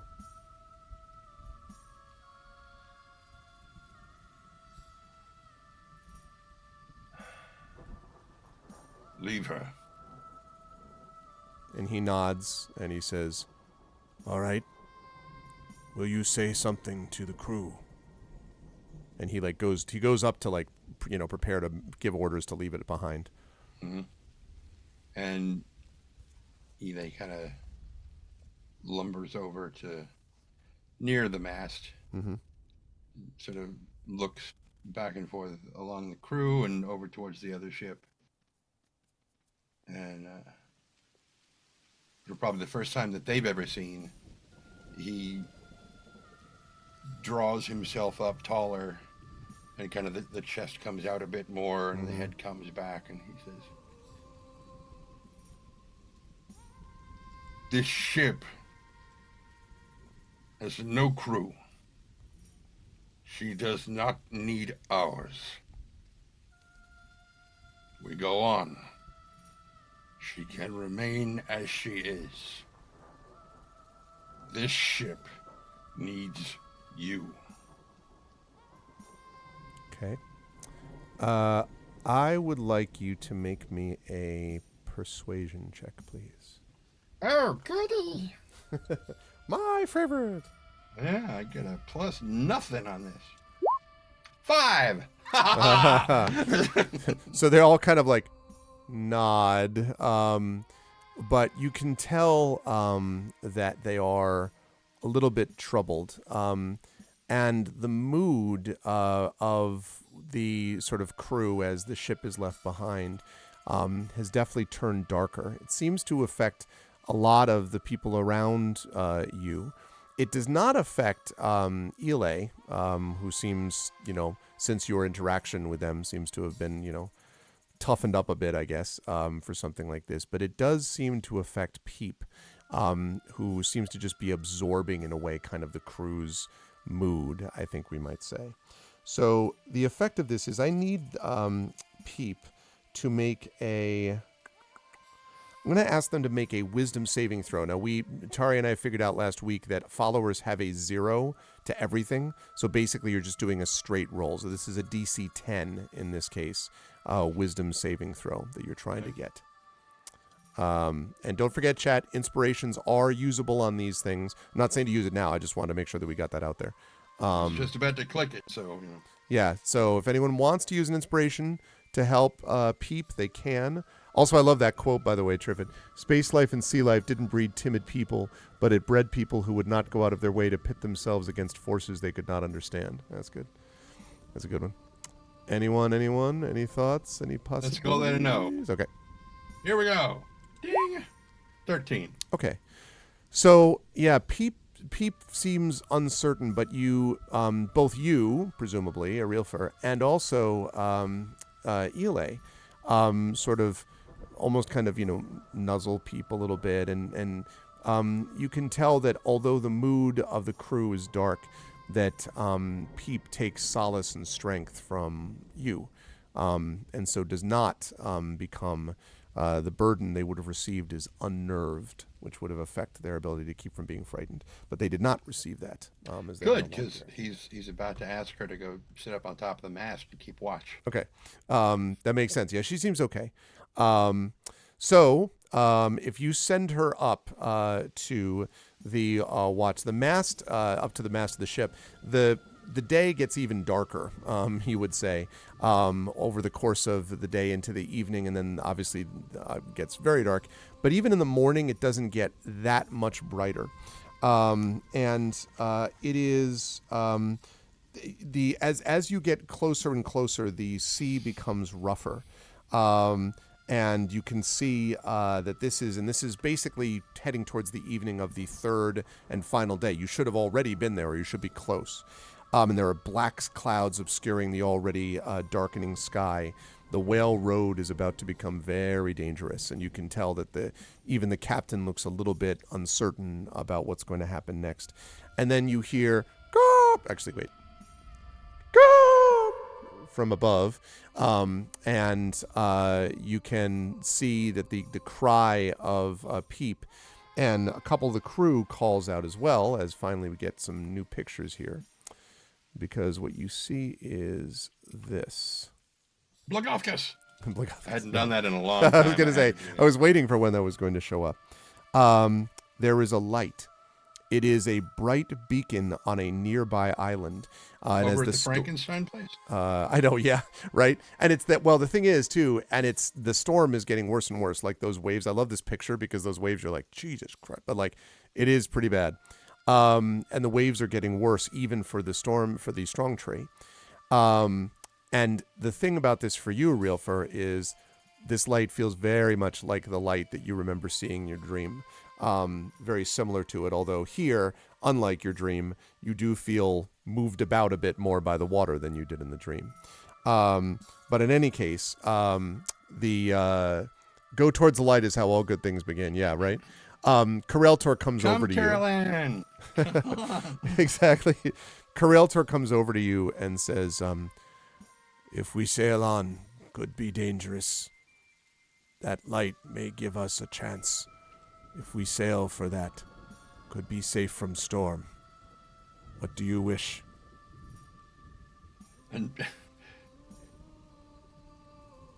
I almost said Elay. No, that's not his name. A real verb again is just sort of staring for a minute, like he's trying to process what the guy is saying, Yeah.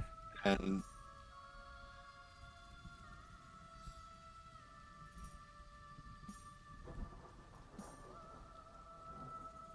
go to the light. And he nods and he turns and gives out orders. And the crew, which seems very relieved at the prospect of getting to land, like, falls to with a will, as the saying goes. And what you notice is, Arilfer, that as the ship gets closer to the land, the storm calms. In fact, there is one moment where the ship is going towards the land, and because of a couple of billows, the ship is blown back a bit. And as the ship is blown back, the storm gets worse. The closer you get to the island, the rain lifts, the winds drop. You've never thought of anything like this before. Maybe it's just complete coincidence, but it seems very odd.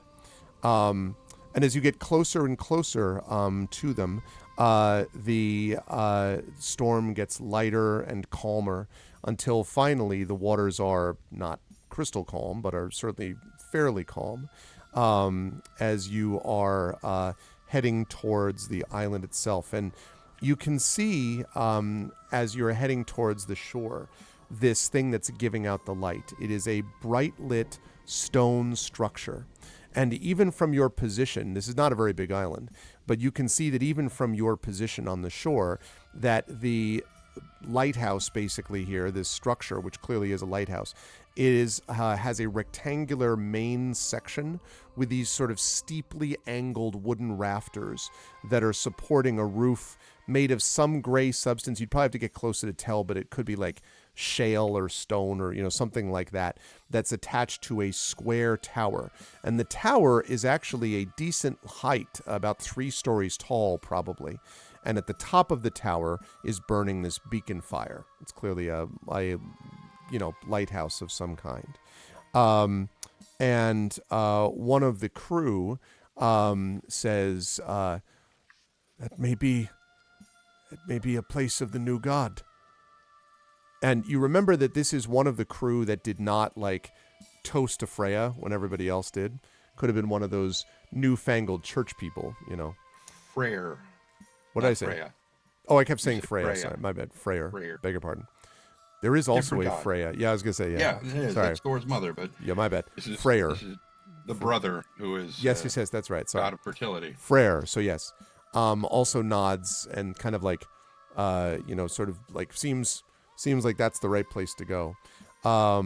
And so once you've landed at the shore, you are able to make fast the boat. Now you have a decision to make here, Arilfer, because you could just hang in the boat for the whole time and not leave, or you could go up to the lighthouse. And you could bring, if you're going to go up to the lighthouse, you could bring a couple of your followers. You could bring Elay and Peep with you, or you could leave one of them with the boat and take the other one.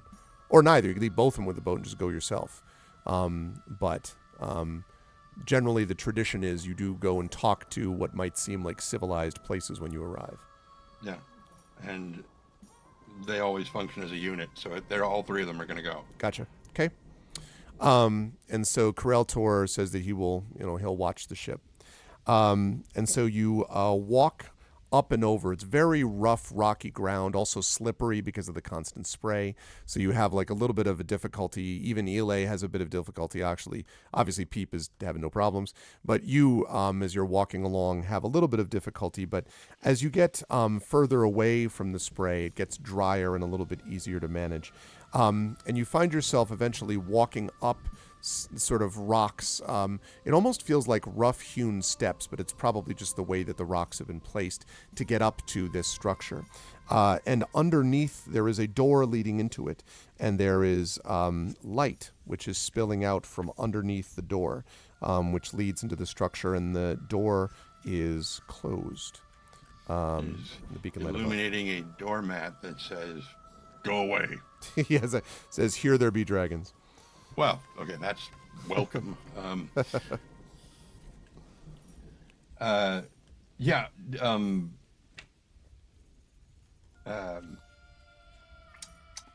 What's it called?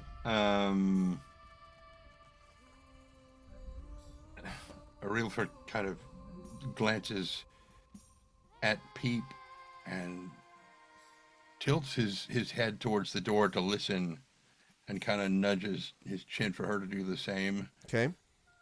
Let me have you make a perception check, and I'll have Peep make one as well. Again, for Peep, the perception is just going to be, unless they have some gift for this. It does. Okay. Keen senses, sight and hearing. Okay, great. So then that gives you advantage on the keen senses, Mm-hmm. does it? Okay, so yeah, perception for you at normal, and then for her at advantage. Perception for me at normal is an 18. Okay. And perception for her would be a 10. Okay. So she kind of like listens, and you feel like inside you can hear what sounds like inside you think you can hear a slight creaking. There might be some movement, but other than that, you hear no talking or whispered words or anything like that. Just a little bit of creaking of wood, which may be from the structure itself moving around, but that's it. Then he uses the butt of his spear to just kind of knock on the door a couple of times. Doof, doof, doof. Okay. Okay. So you don't get a response, but this time you do hear something. And there is you hear from inside. Actually, this music that we're playing right now actually is appropriate because you hear the sound of this. Sounds almost like a choir of people, a few people, singing these voices, and they seem to be high pitched, possibly feminine voices. That you hear inside singing, type of thing. Or it could be the Vienna Boys Choir just a few years early. That's too true. The early ancestors of the Vienna Boys Choir. Yeah. But no one comes to answer the door, though. But that singing you hadn't heard before. And he just kind of...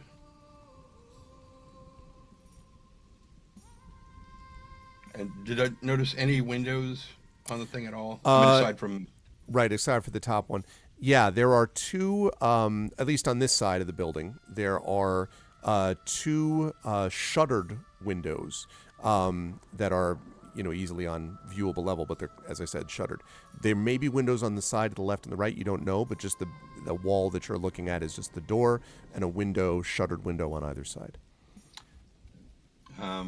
Well, since those are shuttered, he's going to knock again a little bit more insistently, and this time most definitely not in rhythm with the singing. Okay. So you're doof, doof, doof, doof. Make a strength check for me, please. Okay. This should go well, because he's got no strength whatsoever. Strength.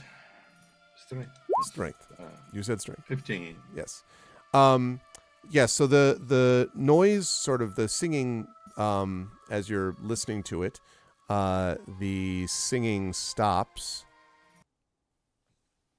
Wow, it did. Yes. And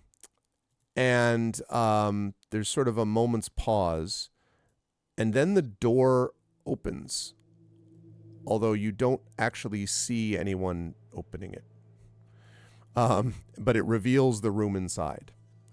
And inside, you can see that there are a series of rough-hewn stone benches. There are about a half a dozen on each side, 6 left, 6 right, and there's a walkway aligned with the door. So when you open the door, there's a walkway right down the middle between these sets of benches. And beyond the benches, there is on the other end of the room from where you are is an empty altar, is what it looks like. And there are alcoves carved into the wall behind it. And there are dozens of candles standing in each of those alcoves, each burning brightly. And along the walls of this room, you can see there are those, I mentioned the windows were shuttered. On the side walls, to your left and your right, are also shuttered windows from the inside, but they are very tall because this part of the building is fairly tall. And they are hand painted with some kind of scenes. You'd need to get closer to see them, but they seem to be scenes of something. You'd need to look to find closer. And the paint is fairly, but not faded. I mean, fairly bright, fairly robust. And there are 3 figures here as well. 2 of them are seated on one bench and the other on a different one. And they are facing the altar. And as the door opens, they stand up and they turn around and look at you. And here's where I'm going to bring a few new people into the mix. Okay. Let me get my VTTs up. Not those. Vatita. That is not the one. Got a million of these portrait packs. Okay. Yeah, a realtor basically says, listen, our car broke down a while back. You have a phone you might use? The master is happy to welcome you. There we go. That's what I'm... You've arrived on a rather special night. Exactly. It's one of the master's affairs. They look at you and they're like, I was doing the time warp. Okay. Right.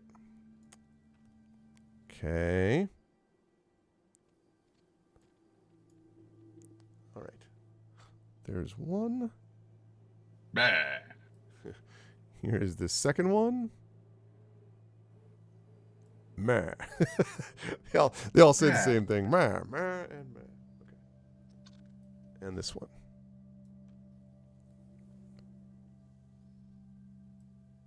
Okay.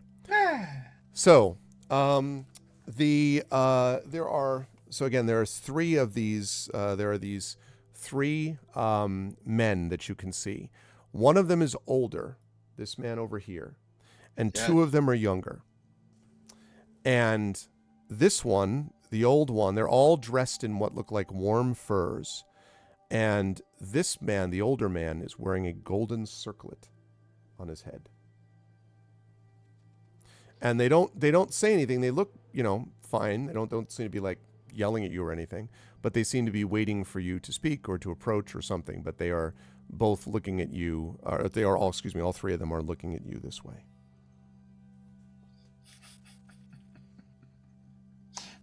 So I was waiting for Desert GM to say patient, and he didn't. And instead it's back to where were you?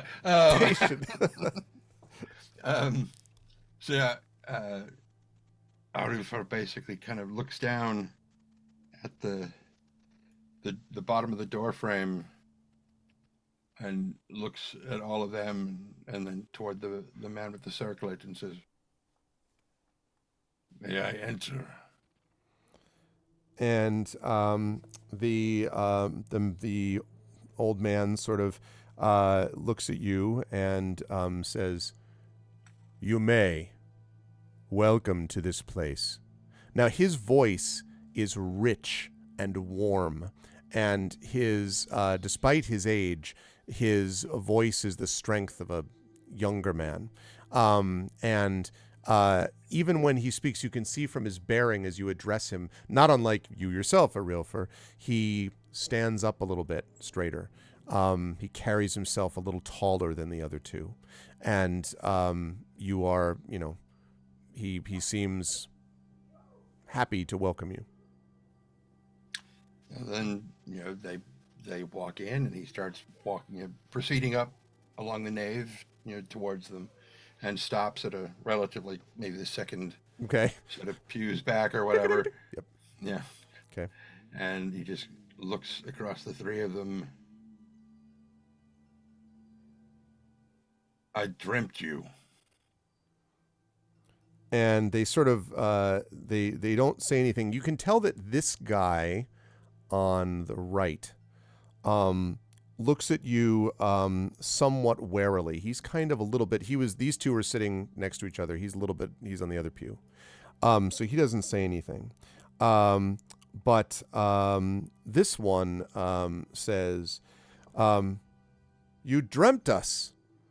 Well, then we seem to have been, what is the word, Father? We have been foretold." That is a pleasant thing. I had wondered once if I would ever be someone else's prophecy. And he smiles broadly. And his father says, "Yes, but I can see concern. Perhaps you worry that we are the ghosts of your dream, or phantasms."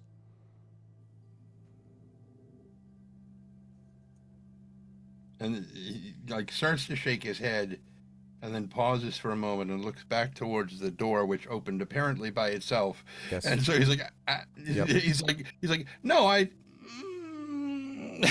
Yeah. Yep. Are you?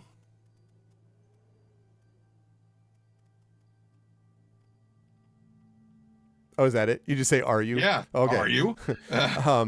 And the man says, the older man says, "We are not part of a dream. We are simple residents of this island, though there are few visitors here." And he looks over. "This is my son, Bernardus, and that my youngest, Cadaris. I am Bartus, and I am king." And the others, the sort of middle son, Bernardus, sort of nods and smiles and says, "That's right."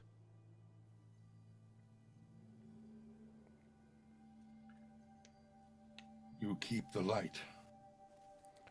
"We do." This is Bernardus speaking. "It is important. The sea around here is wild, and many ships have found their final end upon the rocks. The dragon's teeth, they call them around here. So we have kept the light.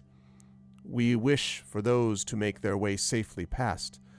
You are not too far now from Atenland, and it is our wish that people who wish to go to that land can go safely."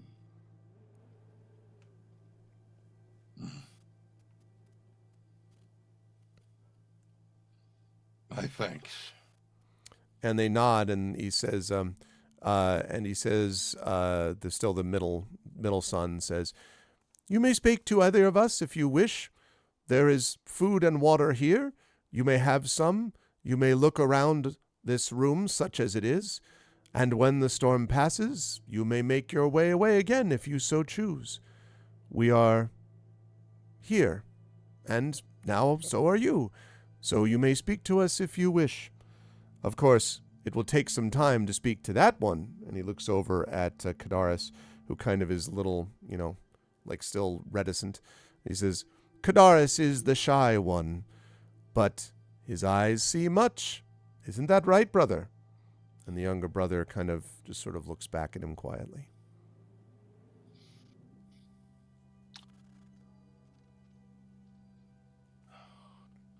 What can you speak of Ettins? Ettins, Bernardus says, and he kind of, he sort of nods slowly, and he says, "Well, that is a dangerous thing of which to speak." And so he sort of looks at his father, and his father sort of slowly shakes his head and says, "That is a tale that has some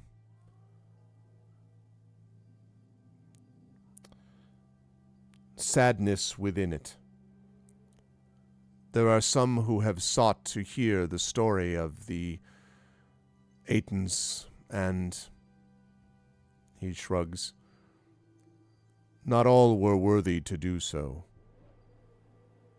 Why would you hear of these things? To learn. He says, but why? To learn so you may loot them, kill them, save them, uplift them? What exactly would you learn? Specifically, why would you learn? I ask not to accuse, but simply to know. That is why. To know. I cannot know whether to loot or kill or lift up if I do not know them. And he nods slowly. And for the first time, you're able to see, Arilfer, now that you're talking more with Bartis, that he has a small silver cross around his neck. And you know that that is a symbol of this new church that has existed too. So I would like you to make, please, a perception check for me. Actually, no, I'm sorry. I'm wrong because the thing is wrong. That is a charisma check. That is not perception. That should be persuasion. Whoopsie. So persuasion. Is what we're looking for. I was like, which one? Yeah, sorry, persuasion. It says literally charisma and then perception in parentheses. That is not correct. Doesn't really matter. I have a 0 in it anyway. So 4. Yeah, he says, he kind of shakes his head and he says, I must atone for my failures in life. I am too ashamed to speak further. What I did is what led to what now happens on Aitenland, and I have come here as my penance. You should look for the Ogre lands, and you should not speak to one such as me. Now he turns away. Two things. First of all, mechanically, you get you're going to get an inspiration point to the follower pool. So you now have 1 inspiration in the follower. The GM pool still has 2. Hero has 0. So he turns away. And Bernardus says, "This has been a difficult time for my father. It's been a difficult time for all of us, really. The ogres, well," and he sort of trails off. You get the impression, Arilfer, that you're not going to be able to take another run at Bartis, at least not yet. But the other 2 are still facing you. Maybe you can talk to them. You don't know. But, yeah. Yeah, he still looks very, not confused, but puzzled. Yeah. Oh, yeah, the whole thing is puzzling. Yep. Yeah. And so he's like, if the Ettins do ill to others, it is his fault? And Bernardus says, when he is the king, that is the case. You see, and he pauses, he says, well, perhaps, and he points over to one of the shutters, one of the paintings, basically the scenes. It's the one that's on the left side of the wall, the left wall, the closest to the door that you came in. And he says, have a look, and perhaps I can help tell this story. And he goes over to look at the window. And you can see that this is a scene from some kind of story or parable. I would like you to make an investigation check for me, please. Okay. And I don't assume that either of your followers has the lore of King's Gift, right? I'm going to guess not. That's a big old no. No, not human king, no. So yes. Wouldn't help that. Different kind of kings. 10. Okay. So this is, you are like struggling. It looks like you see a couple of big creatures, 3 of them, and you're like, you think those are ogres, but Bernardus fills in some of the gaps. You think you might have been able to get more details, but at least this gives you some basics from Bernardus, which is Bernardus explains that there was once an Aetanus Sinning. He's an ogre king who had 3 sons, and the king ruled a great land after defeating the previous goodly human king in brutal battle. The mannish king and his sons stood no chance against the brutality of the giant king. Now the ogre king was old, but as you see there, and you can see like a second picture shows like this ogre with like an ill-fitting crown, kind of looking at 2 what are obviously like younger ogres, and you can see the big ogre has like a hand on his chin. And Bernardus goes on and says, the ogre king was old and had not named an heir, for his oldest was strong, but not brave or cunning. His middle child was brave, but not cunning or strong, and his youngest was cunning, but neither strong nor brave. He rued any choice. But he was lucky enough to have a dweras, and that actually means dwarf in our tongue, as a servant, and he sent for the creature.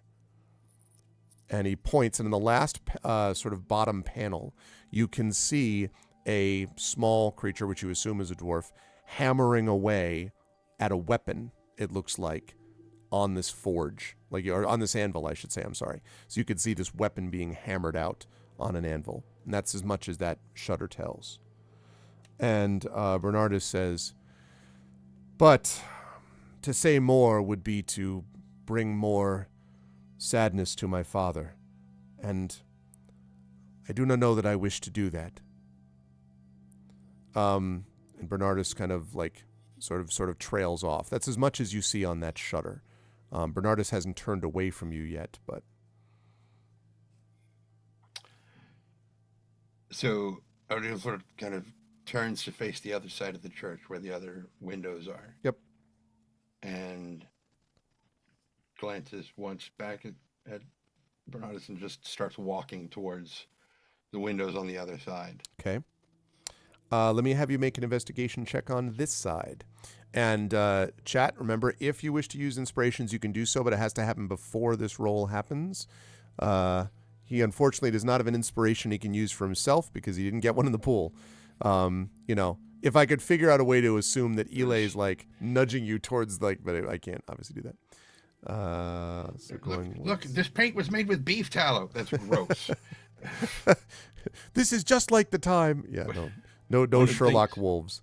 One of the things that he was actually going to say to Eli at one point with the captain when Arilfor was looking kind of confused and processing everything, there was a point where he was going to turn to Eli and Peep and in the beast speech say, is he mimicking the way I'm talking? Is that what's going on here?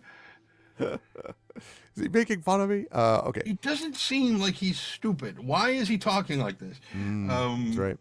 I talk like this because I don't have a lot of practice with it, but I would imagine he has more. And all of that you say by saying like grrr, and like that means all of those things just once. Yeah. Okay. Yeah. Right. So looks like one is not forthcoming. 4. 4. Okay. So you're just like, I mean, you think you see what you can see on the shutter are 3 big creatures getting what look like 3 weapons or gifts or something from a smaller creature. But you don't know the details unless you were to try to ask one of the 3 sitting in the church here for clarification, or whatever this is, for clarification. But that's what you see. And yeah, so he looks back at Bernardus. That would be the middle son, if that's the one. The one that I've been talking. Yeah, Bernardus. Yep. And he's like, he gives weapon. And Bernardus sort of says, of a fashion. And he says, do you use weapons? And when? How do you use them? When do you use them? Do you use them to help or to hurt? And now I've got a Richard Dreyfuss line from Rosencrantz and Guildenstern are dead stuck in my head. Could Yep. hardly be one without the other. Um, Great movie. I mean, great play originally in the movie. yeah. Um, and he just like he unsheathes his sax and looks at it, and it's clear that he's trying to figure out how to answer it. Mm-hmm. And he sheathes it again, and he says, "It depends on who you are. You are a deer. It is to hurt if I am hunting. If you are family," and he points down at Eli, "it is to help if you are under threat." He nods and he says, "Do you ever use it to deceive?"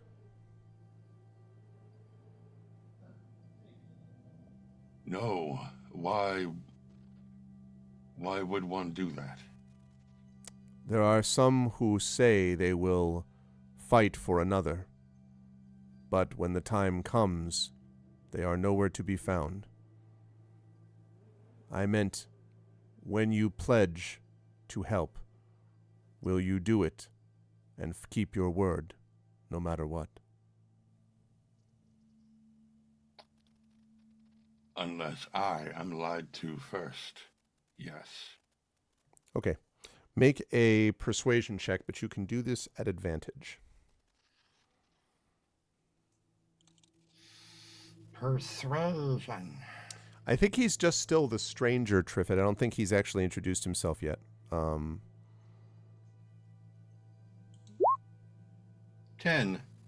Okay. Arilver does not spend a lot of time around people. I know. Actually, 10 is barely enough. It's a good thing you got the advantage. Bernardus says, sort of tells a little bit, and he says, well, and he kind of sighs, and then he says, the dwarf that was there that was used was Nori, the clever, a great smith of magical weapons. He made a club for the ogre sons. For the oldest, Magan, he made a club. For the middle, Bald, he made an axe. And for the youngest, Bregda, he made a sword. He told each of them, while your weapon is in your care, no other blade shall bite upon you, other than those of your brothers. Thus, Nori the clever told the king, they must fight each other, for otherwise they would each be in danger. And he sort of pauses and he says, the ogre king's frustration with his sons would thus be resolved, once the sons had proved themselves to him.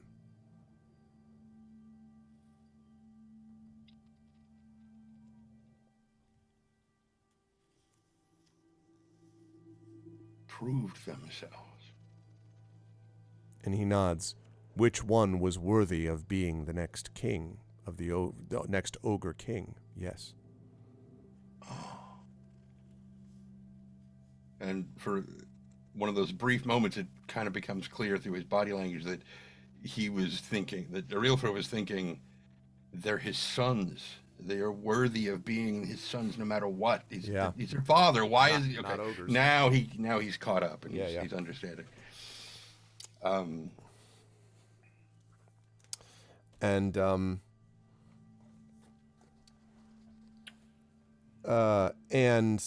Bernardus says, but that is as much of the story as I know. Perhaps my younger brother might tell you more, but have a care, for he is not moved by the straightforward or by the strong. He is more interested in subtlety and diplomacy. Yes, brother? And Kadaris doesn't say anything, just kind of, looks at him and then kind of looks away. And Bernardus goes over to speak to his father. And Arilfar steps over and is like, "You would teach me." And Kadaris, who sort of looks at you warily, says, "That would depend on what you would wish to learn. Lessons can go adrift, and students can prove treacherous." You mentioned before at the very beginning of this session, Trend, that Arilfar has this tendency to kind of look, carefully from side to side just to get a sense. This guy is sort of like his eyes dart around a bunch. Now, I don't want to oversell that as he's just like, they're out coming to, I'm not talking about that, but he seems to be constantly measuring, scanning, type of thing. It's observation, not paranoia. Yes. And very different from his brother or his father, really. And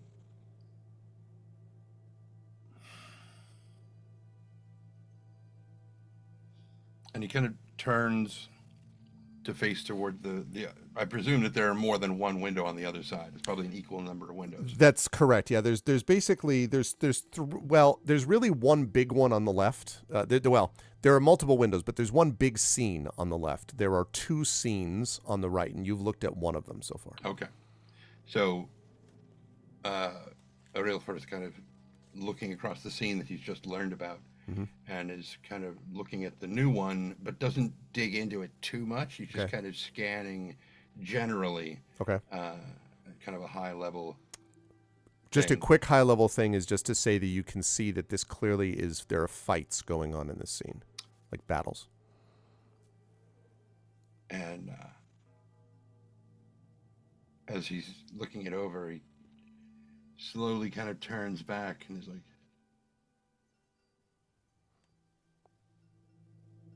"Old tale?" Kadaris says, "An old tale that's been told before, but a new tale in its latest telling. This is a story repeated many times. A new king.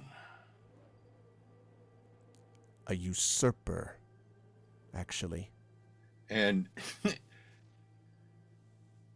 Eli picks up on the change in Arilfar's mannerisms as soon as he hears the word usurper. And Arilfar doesn't have hackles to raise, but he definitely knows what that word is and what the connotation of it is. And becoming aware of how Arilfar is reacting, Eli's hackles start to go up, and the muscles start to tense, and he looks up at Arilfar like, "Wait, are we fighting now? Is this it? Is this the moment? Are we fighting?" And eventually Arilfar kind of picks up just the slightest kind of chuff from him and looks down and just kind of, it's like, no, and just sort of rubs his hackles back down. It's okay. Okay.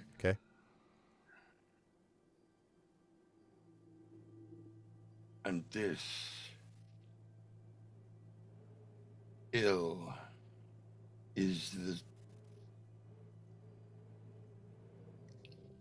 cause of strife for people, humans.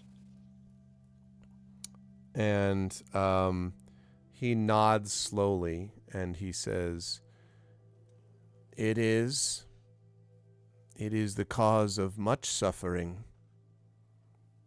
If I were to tell you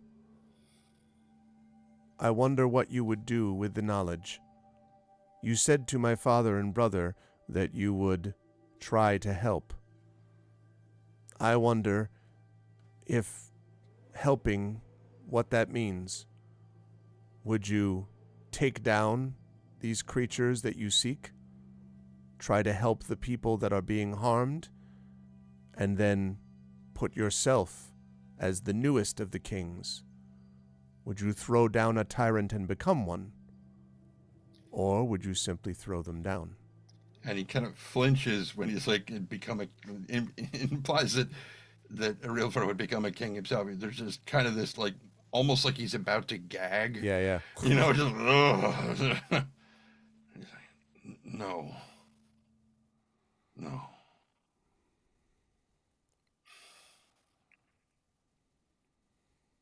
I want to help all.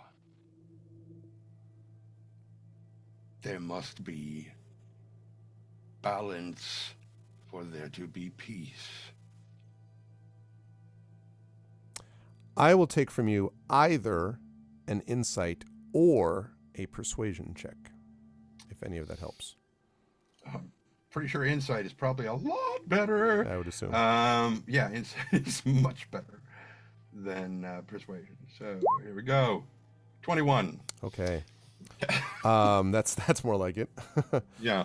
Kadaris sort of like stares at you carefully, and you really have this uncomfortable feeling of like having your soul inspected, like kind of, you know, and then he so, and he nods. He says, I see. Come, look at this picture that you are standing in front of. And he sort of points it out, and he says, this is the fight between the three ogre sons.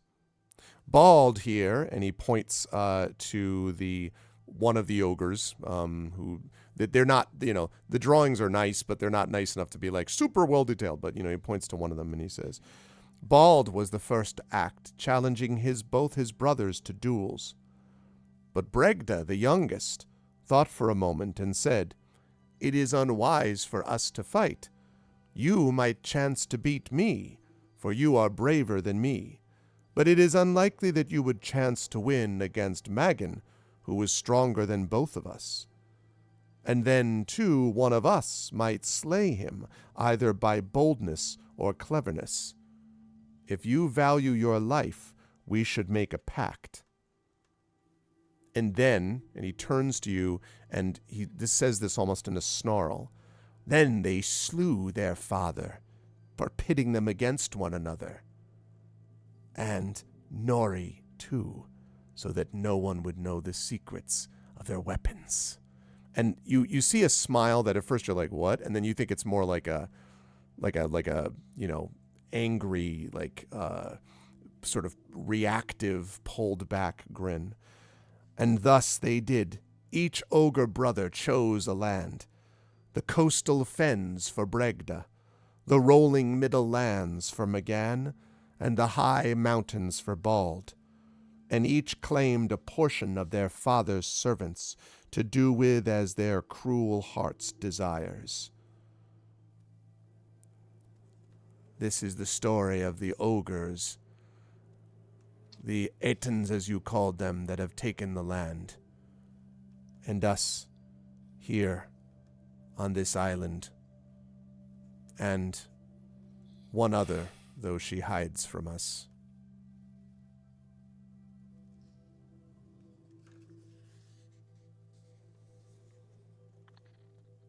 No one has spoke of another.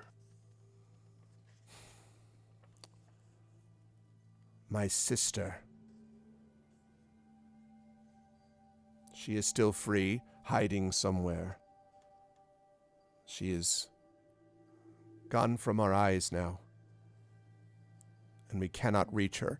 Now, when he says we cannot reach her, both Bernardus and Bardus sort of turn back, and both of them, almost in unison, nod sorrowfully. This seems to be the first time that all three of them seem to be, you don't even need an insight check to tell, both reacting to the loss of their sister. this seems to be something which bothers all of them, but the sister is supposedly free somewhere, based on what he just said. Maybe Ogre Dad was trying to teach his kids to work together. Didn't work out too well, Triffid. But well, it did. They just worked together to kill him. Yeah, that's a good point. Yeah. So success is...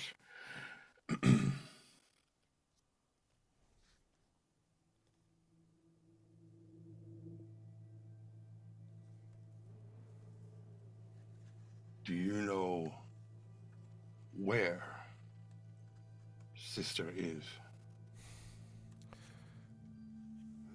And he says, no. And Bernardus says, she ran away, and that is why she is not here. And Bartus says, she has turned away from us. We wish we knew where she was. Kadaris says, but at least she is free, and free of our fate.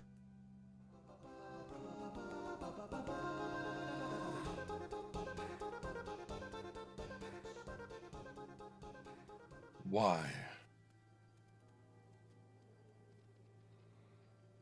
And they sort of like pause and all kind of look at each other.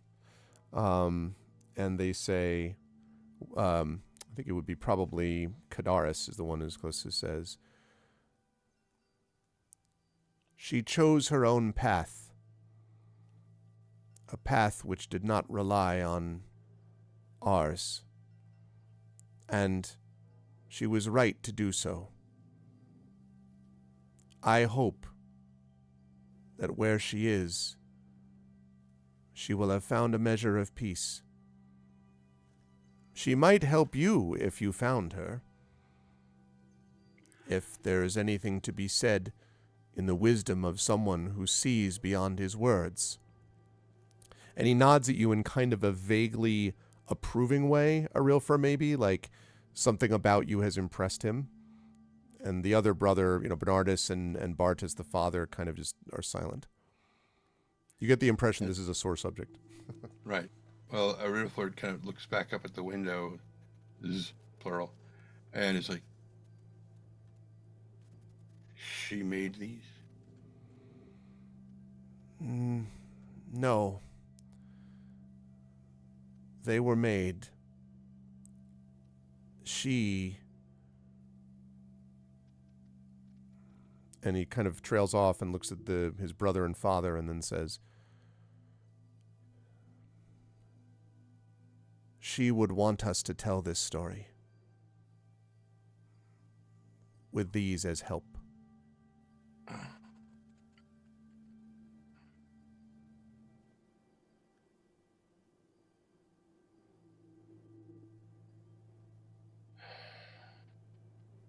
There's a slight crackling of the deeds. Go ahead, sorry. If I seek and I find her, and she does not wish to return, do you want me to tell you? So Bartus and Bernardus kind of eyes both widen on both of them. And Kadaris sort of looks and gets this wry smile almost, and as he looks at his brother and father. And he says, if you were to tell us, I think we would all be thankful. And the others sort of like slowly nod. The father looks like you just said, like, seems stunned. And the eldest son, slightly less so. Only Kadaris seems to have seen through, or not seen through it, that's not the right word, seems to have understood the root of what you're saying, and reacts accordingly.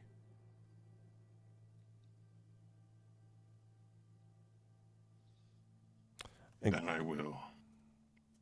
And Kadaris bows slightly, and he says, then, if you have further questions, you may ask us of other things in these lands. Otherwise, your welcome to stay with us here. There are stone benches, there is food, there is mead. We are happy to share with any who come.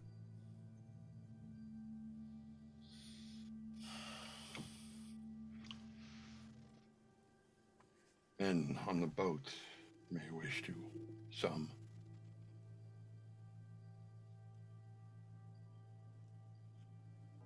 There are some who are of this.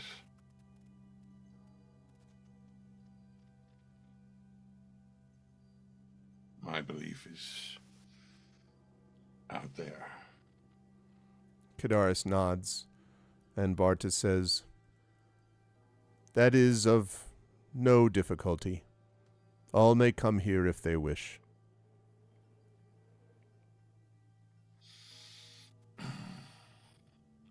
I will tell them. And the three nod. Okay. Can there, knowing what you know, can there be a peace between them? And Bartis sort of looks at Bernardus, and Bernardus sort of his jaws set, and kind of shakes his head a little bit and looks at Kadaris, and Kadaris says, "I doubt it. These brothers were convinced that they alone must be told to rule. The great irony that they have killed their father is that their father's spirit still haunts them, even if not in reality. The memory of what he wanted, for one to be the greatest above all, still remains with them. Could they be convinced to put this aside? I do not know. They are immensely powerful, and they have let arrogance consume them in that desire. Their cruelty has only increased. Get them to work with each other for a day, a week, but eventually, as is the way of those with this power, they will fall to fighting again, and the people and creatures beneath them will suffer the same way."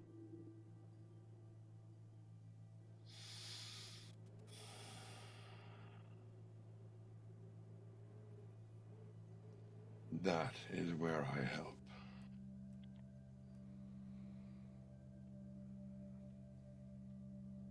And he nods and says, "Then you must do as you must. But there is little that can be done against them. I can tell you that the youngest, Bregda, he is the most clever, and it is likely he will try and trap you in the rules of hospitality instead of facing you head on. You should beware of all of them, and for him, beware of his wit. He is tricky."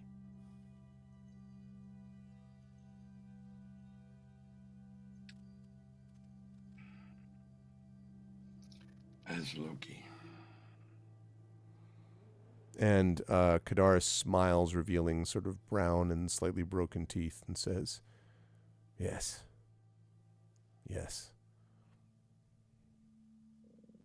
A worthy comparison." And Bernardus and Bartis just kind of turn away. I will to the ship. Some may come. All may come. And Kadaris bows slightly, and if you make your way out and head back down to the ship, what do you say to the crew, which has been waiting? Nothing has disturbed them while they were here. Right before he gets out through the door, he stops and turns back. Oh, Arilfer. And the one still looking at you, Kadaris, sort of nods and says, "You are welcome to this place, Arilfer, and friends," and kind of, nods at Ile. And He smiles and he's like, "Peep, Ile." and the two of them, and he kind of nods to both. Then his brothers and his father, both along with him, turn and sit back down on the pew. So when you go down to the ship, they're still there, and they're kind of like, yo, what up? Basically, they have been there the whole time. Dude, there's like these 4 undead dudes up there. They're like, "Bring us people." No, he doesn't say that. It's a giant plant named Audrey too. You should totally go get it. They all stare at you. What do you mean? But the captain is, I would say, the first one to sort of greet you, and Coreltor says, "It is a strange calm here, more than I would expect for this place. What of the lighthouse keeper up there?" And over the course of the past 2 days or so, being on the boat, Arilfor has noted which people are of the church and which are of the old ways, and he basically, makes a point of catching the gaze of each one, and basically points and says, "They are of you, and they welcome, kind of all like, and they welcome all for shelter and food, should you wish to stay." And the night. Let's be clear on that. The night. Stay forever. Okay. Yeah. So they all nod, and there are, I think, about 3 of them that are in the sort of the ones that did not originally drink and that were, sort of the church category. And all 3 of them go with you. The rest of them, though, stay on the boat. And Coreltor says to you, "I should stay with the others, for they may become frightened in our absence. In the morning we should set out if the storm has passed."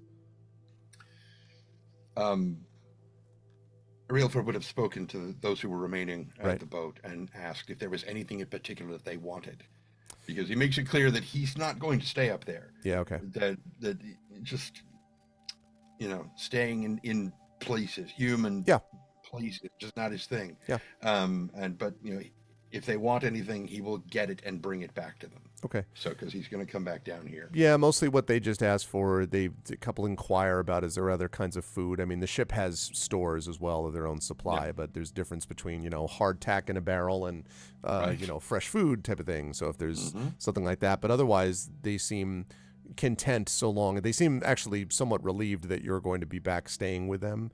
For what that's worth. Yep. So assuming you do that, the 3. So when they arrive up with you and the 3 others from the ship, the 3 others are all sort of like agog, and at these 3, the 3 figures inside this place, and they talk with them in whispered tones. You notice as they do so that Kadaris seems not very engaged with any of them. Bartus and Bernardus are very much like talking to them about, what they've seen and portents and mysteries and, the church and so on. And fish, yes. And Kadaris seems like not particularly interested one way or the other. There is, by the way, just as a note, this is not telling you to do this. This is just wanted to point out, I don't think I mentioned that there was a single door on the wall behind the altar, which presumably leads to the, the lighthouse tower, the beacon light burning above. I'm letting you know that just so that there's a way to get up to it if for some reason you wanted to, not because I'm saying you should go look there. I'm just saying it exists. It's okay. So, I don't have to go pee right now, so everything's fine. Okay. Say again. You know what? I don't have to go pee right now. Okay. Sounds good. Okay. Actually, I do, but whatever. So, so they go, and so they stay with them, and then you depart and head back down to the ship. And once back down on the ship, again, your sleep is fairly calm and untroubled, and in fact, the water around is fairly calm and untroubled in the same exact way. But you are woken actually not by them, not by the sort of light of morning, although it is in fact light when your eyes finally open, nor are you awoken by Elay and by Peep. You are awoken by the sounds of three voices. And as you kind of open your eyes, you can see that three of the three people that stayed up at the building are talking animatedly with Kareltor. And Kareltor sort of, "Are you sure?" And "We swear." And then they're sort of whispering. And Kareltor sort of looks over at you and then says to the three, "Well, you should tell him." And they go rushing over to you. And they say, our pardon, Arilfer, but you must come see. Come see up there." And the other one says, "Yes, it is. You should come." Come see what? The place, the chapel, the church. And he's just still staring like he's waiting for an answer. And one of them points. And when you look behind you, you can see that there is no tower anymore. It's not there. There is a building there, it looks like. But it is not the beacon light tower that you saw last night. And one of them says, it is gone. You should come see." And as he's standing up and gathering his stuff, he's like, "I did not hear it break." "No, neither did we. When we woke, and they're at this point, they're sort of like starting to make their way up the path. Yeah. So when we woke, there was no sign of the tower or the beacon light. And then as you go over the crest of the hill, one of them says, "Or the walls." And you can see that the entire building is gone except for some rubble and scorched bits of timber. And the same one that was talking says, "And the three men were gone too." And you can see, Arilfer, as you come up alongside it, that there is, as I said, a bunch of rubble and some scorched bits of timber on which you think you see faint signs of paint from the decorated shutters. But that's it. There is no sign of scorch marks on the land around. There was nothing around. Frankly, this is mostly just rock outcropping anyway. There was no trees or fuel. It's as if this thing existed, but not now, because all you see now is rubble. So he's going to go and very carefully, gingerly, touch the various scorched pieces to see if there's any remaining heat. Cold. At all. Completely cold. And the paint is faded.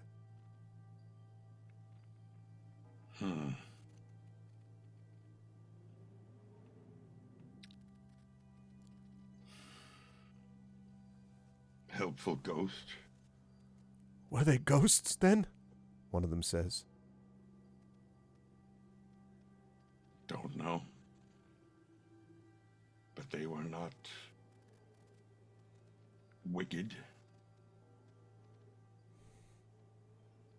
And the two of them look at each other nervously, and "There are dead ships and diseased fish and ghosts on this journey. Are you sure that we must go forward? Are these not signs to return?" You stayed here with them. Did you feel welcome, helped, watched over, cared for? Yes. Yes. This is not the work of evil. And they sort of look down at the shattered pieces of timber, and we were led here by ghost light. And cared for. And as you say cared for, a billow of cloud rolls away, and you can see on the other side of the island, you can easily see the Atenlands, the Ogre lands nearby. And you can see just the first side of the fens, Arilfer, the fens that are allegedly, if you understood the story properly, the ones belonging to Bregda. And beyond them, because you're a little bit higher on the island, you can see the grasslands, and beyond the grasslands, the slopes. And again, if you heard the story right, that's Bregda's, and then Magan's, and then Bald's in the back. And they look foreboding, but clearly visible in a way that was not in the North Sea. The sea here is as the Whale Road is as quiet as you can ever remember it. Mm.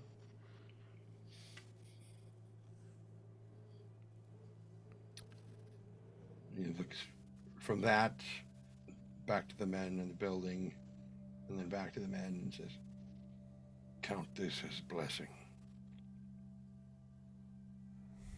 You all kind of look at each other.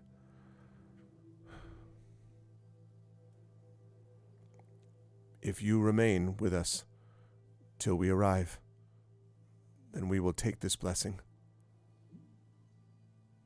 I will. And they all sort of bow their heads and they whisper something, perhaps a prayer or a Rilfer. And then they head down to the boat along with you. Yep. And I think as you leave the island, tell me quickly though if you do anything. I mean, there's just basically rocks now, so I don't know if there's anything you wanted to pick up from here. Okay, so when you leave to go the rest of the way, it is a simple business basically. To arrive, a simple business to kind of get where there is. And so as your ship sort of gradually sails in to the dock on the other side, it's a matter of maybe an hour's journey from here to get to what you saw on top of it. You see before you this. The fens of Bregda, and then again the grasslands and the mountains beyond, the slopes beyond. And as you get close to this, you can see that you have arrived here at a place. There's a scent and a smell, a kind of a sulfurous, swampy smell that you probably recognize, Arilfer. It's a place where people gather perhaps peat and, low-lying moss and things like that. It is a kind of swampland. Definitely. Yes, and it's a kind of swampland here. And as the boat pulls up to the shore, the Kareltor says to you, "Now, you must follow.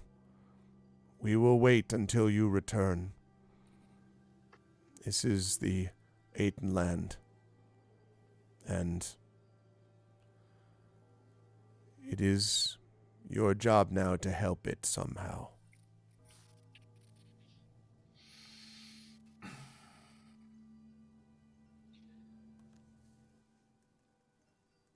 Keep safe your crew. And he nods. Keep safe yourself and your friends. My family. Freyr protect them. And as Arilfer first sets off into the fens, we'll bring our first session to a close. Yay! Ooh, that was delicious. Good stuff. We have a little bit of a ghost story for a January thing. Yeah. It's fun, Trent. Halloween. What's again? Always Halloween. It's always Halloween. Never Halloween take the somewhere. decorations down. That's true. So I want to say one of the things that's been really cool about this for me is such a very, very different, like both mysterious because you're trying to resolve like what actually is happening and where, but this is very much more of a kind of like a, you had to like track out a story and figure out like, and so you got these ogre brothers, and apparently they're cruel, and they're also like some rock paper scissors weird thing going on, and like all this stuff. Yeah. So there's a lot of that stuff to kind of figure out. And I loved the idea that you were talking with that a realtor was talking with these three guys and trying to figure out how to sort of process it with all of them. And again, as we always talk about the dice and the narrative, the first two you kind of struck out with, sort more or less. I mean, whatever. It was the third one, the one that was sort of about wile and care or whatever, that seemed to kind of click somewhat, and then allowed you to sort of speak with him and the rest of them. And I love the moment about the whole thing, like, if I find the sister, should I come tell you, and all that. That was really, really great stuff. The image of you sort of like standing there in the rubble and sort of saying like, did they help you? Then this is what we needed here, was really cool. There were some leadership aspects to a realtor, as quiet as he is and sort of straightforward as he is, that kind of came through here. Also, I got a chance to pull out a little bit of my inner Dredge with the weirdo fish that you were able to do there. So, which was a lot of fun. How did you feel about this, Trend, going through this for the first time? Well done, first of all, good work. But how did you feel? I very much enjoyed this. Not nearly as soul rending as I was afraid it was going to be, but then we haven't had a lot of game mechanics at play Not yet. that are unusual, Right. outside of my realm of D&D. Right. The freakish dice rolls, one. Oh my God! I was like, one, dude, 2, 3, 1.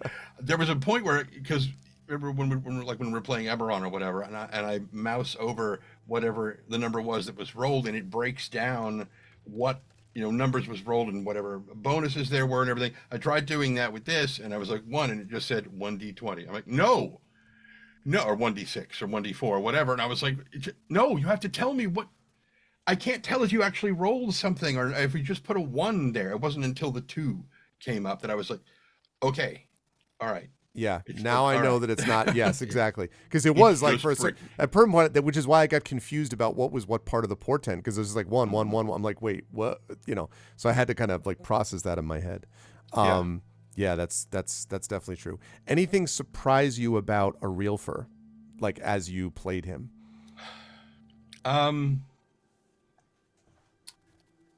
I knew that his mode of speech was going to be challenging for me, because I'm not used to playing a character who doesn't talk well, for the most part. I mean, I knew that he's not dumb. He just doesn't get a lot of practice talking to humans.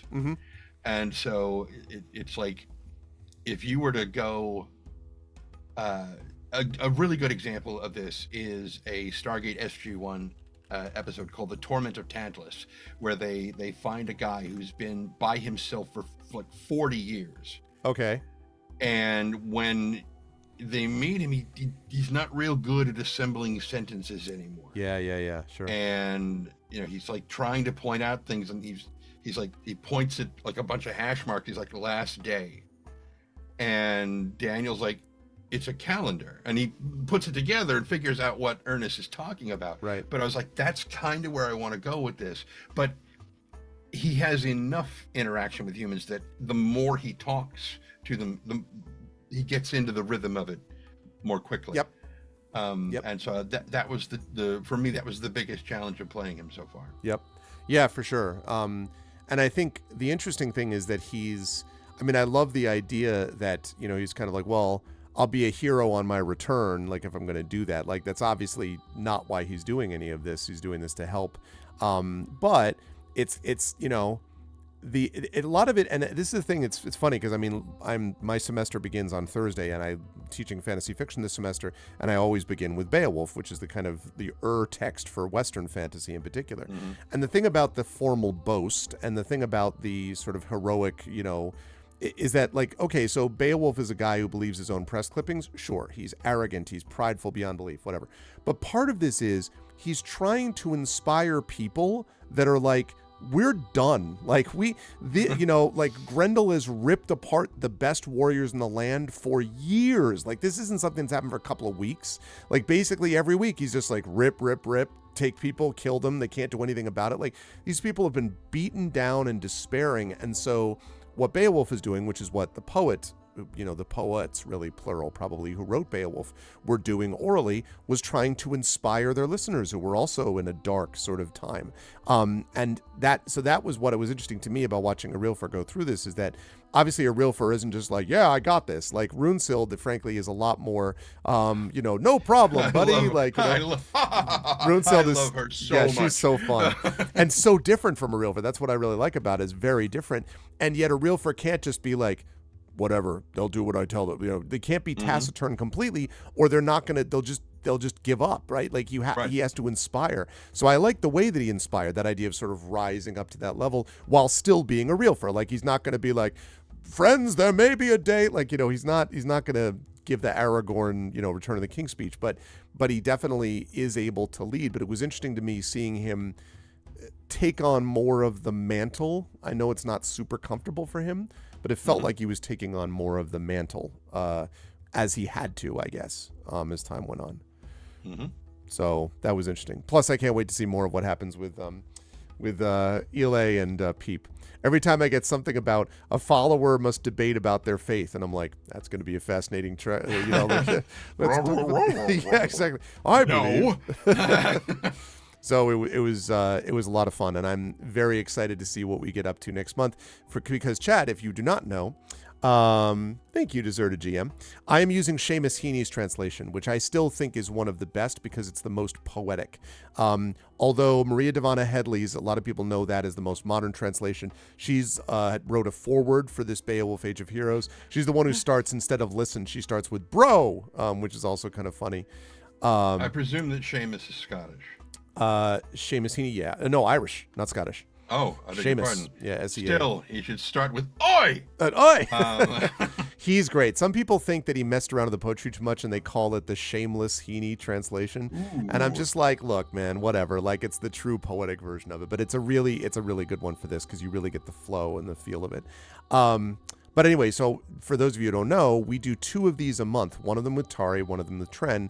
And so the next one we do, we'll figure that out back channel, but we'll either be Tren or Tari continuing their story, and then we'll go back to the other adventures. So the scene will shift now. If we stay with Tren's story for one more, then it'll shift to Tari, or it'll shift next back to Runesild's story in the Hermit Sanctuary, which is another part of the Whale Road. Yeah. I also like the way that this game sort of conveys travel mechanics, the idea of the sense of journeying across the water, which has some similarities with the journey rules in Middle-earth, but does it in a little bit more of a definite way. And I love the fact that it's determined on my end by the portent numbers which Tren rolled for a Realfer. So those had a direct effect on what I actually was presenting for them, which I think is cool. The Glaswegian translation starts, "Oi you, oi you," exactly. Oh man, Glaswegian is an amazing accent. Is it right? I mean, dialect. I guess. Let's go with dialect. It's probably damn near another language. Yeah. Super cool. So good stuff, Tren. Where will the lovely folks see you next? Before here, I mean, this particular campaign. Where will they see you next? Here. That's true, but not this campaign. Not this campaign, though. No, we'll be on Saturday, this coming Saturday, for our next session of Eberron. Oracle of War. Yeah. Ooh, stuff's gotten. Man, the last time we left Tantan, he's like clawing at the ground outside of this thing. Trying to get off a merry-go-round. Yep. We're in season 4 of that. My Undying Heart is the name of this part of it. So yeah. Aside from that, there is the audiobook, which we just released recently. Yes. Titled Inner Space and Outer Thoughts. Do you know how that's doing? Like, are you able to tell, like, any about Not much. There's a friend of mine who used to live here and then moved to New York and is now in Florida. And he basically runs an exotic car rental company. Okay. But he was at Caltech. So when I told him that I'm narrating this anthology of short stories from Caltech and JPL authors, he's like, "Wait a minute, what?" You know, I'm like, "Yeah, here." And so he's been listening to it during his workouts, and I think it was last night or the night before, he messaged me saying, "Oh, by the way, you might want to tell the people who made the thing that Death Muse sort of cuts off at like 2 minutes and or at 23 minutes and something." And I'm like, shouldn't it? And I went and I checked the thing. I'm like, nope, my copy is 29 minutes long. Oh. Uh-oh. And so I'm like, hey guys, We Buddy have of to mine fix just said this. that- I went over to I the don't- link for it. First of all, thank you, Effect Life, for gifting a sub to Deserted GM. Thank you so Yes, much, thank Effect Life. That's very kind of you. Thank you, and welcome to the Arvanauts, Deserted GM. I think you should hang out with us because it seems like you fit right in. So thank you so much for that, Effect Life. The other thing I was going to say was, Trent, I'm looking at the Inner Space and Outer Thoughts like Kindle edition page, but and there's a paperback page, but I'm not seeing the Audible edition, and I don't know. Right. It isn't on Audible, and I don't know why. Oh. Pretty much everywhere else you would get an audiobook, it's there. I don't know why it's not on Audible yet. I would guess it's because it takes longer to get through Audible's gauntlet of verification, would be my guess. And that everywhere else was like, yeah, we listened to it, it's fine, or whatever. I don't honestly know why it hasn't released on Audible yet, but all the other places it's out. Audio book. Okay. There Let we me go. grab the. Oh, I see, and it actually can go right off of Caltech anyway. It looks like, because they have that. Pre-order the book today through Libro FM to support your local bookstore. Definitely, you should do that. Copy. Paste. There we go. Yeah. You lurked for the LOTR starter, so definitely be back for more Beowulf. Right, nice, very nice. Yeah, we'd love to have that. And thank you again, Effect Life. So there you go. That's the link to what Tren was just talking about, Inner Space and Outer Thoughts, which is narrated by Tren and a cadre, assemblage of tremendous other voice actors, including KP from the Vocalist and other folks like that. So good stuff. Cool. Yeah, I'm very happy that you got. I'm happy for you, my friend, that you got that done, because I know that was there hanging out there. It was a stone around my neck for a while. It was because every time I thought I was done, they're like, "Oh, could you do this part too?" I'm like, no. Okay, fine. Yes. Now they're like, "All right, can you add more?" No. But Trent is also the maker of the narrator behind the audiobook of Grey Shade. So if you are interested in checking that out, which is my Grey Assassin trilogy, we're hoping to get Trent soon back to do others, Renegade and Heretic, and so on. But the audiobook of Grey Shade is available now, and you can get it. And there are the two books, Grey Shade and Renegade. Yes, can't wait for the cover on that third book too. It's going to be sweet. I don't read books about hairy ticks, though. Hairy ticks are not my favorites. Trent, thank you. And I also narrate BattleTech and Shadowrun. Yes, and you should get all of that from Trent's really very, very gifted at all of this. So you should do that. And obviously, a gifted role player. We will see you, Trent, back here for the weekend and back here for more of this for Beowulf for next week. Chat, can we get some love for the amazing and awesome Trendane Sparks? Good work today. Wonderful opening session for a Realfer, and can't wait to see more. Trent, thank you. I will see you soon. Bye for now. Lovely. All right. What's up, Big Boss? That was great. I really, really enjoyed that a lot. So far, this has gone exactly as I hoped it would go, with these amazing and awesome players and friends doing this. And I think it's come out really well so far. And I think that's largely down to not only their play, but also to their commitment to the way the game works. And I think that the game is sort of proven that it can sort of sustain this, which is really cool. So I am excited about that. So yes, nominations. Yeah, no, I have not forgotten. Thank you, Triffid, for sure. So before we all leave here today, two reminders. First of all, I'm going to be over on GOG.com's Twitch channel in a little over an hour with Talisman Adventures. You'll want to stop by for that. And then tonight I'll be back at 9 p.m. Eastern, and I will be playing a game with the Vocalists, the amazing voice acting team from which Tren is an alumnus. I don't yet know which game I'm going to play. I have a couple things that I'm thinking about, but I hadn't decided which one yet. So we will see. And it'll be something cool, but we're done with Ace Attorney. We have finished with it for now. And so I am looking forward to seeing what that all looks like. So Let me pull forward my polls. There we go. There is RBot Plus. So what we're going to do now, chat, is nominations. So next week, I'm going to be doing some Highland Song during this Tuesday spot, and the Tuesday after that will be the Patreon-fueled chat chosen game of the month. So what I'd like to do now here is, there we go, that should be good. So please nominate a game. Now I will, again, tell me a game, one game per person, please. I do reserve the right to veto this game if it's something which I've already played or am going to play anyway, so there's no reason to waste like a spot.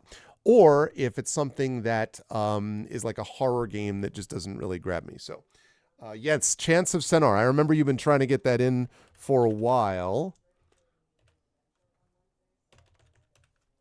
There we go. Chance of Centaur. Got that. Okay. Yes, I remember that. I'm actually, I think that looks like it's going to be a lot of fun when I do get a chance to play that. Other suggestions, chat. Other nominations for the Patreon Fueled Chat Chosen Game of the Month. We have Chance of Centaur. What else would people like to do? That is Effect Life's nom. Do we have a nom from Deserted GM, from Triffid, from Big Boss, from any of the folks around, from Tren if he's still here? I think Tari Toons has probably gone to bed by now, but does anyone have any other nominations that they would like to add to this list besides Chance of Centaur?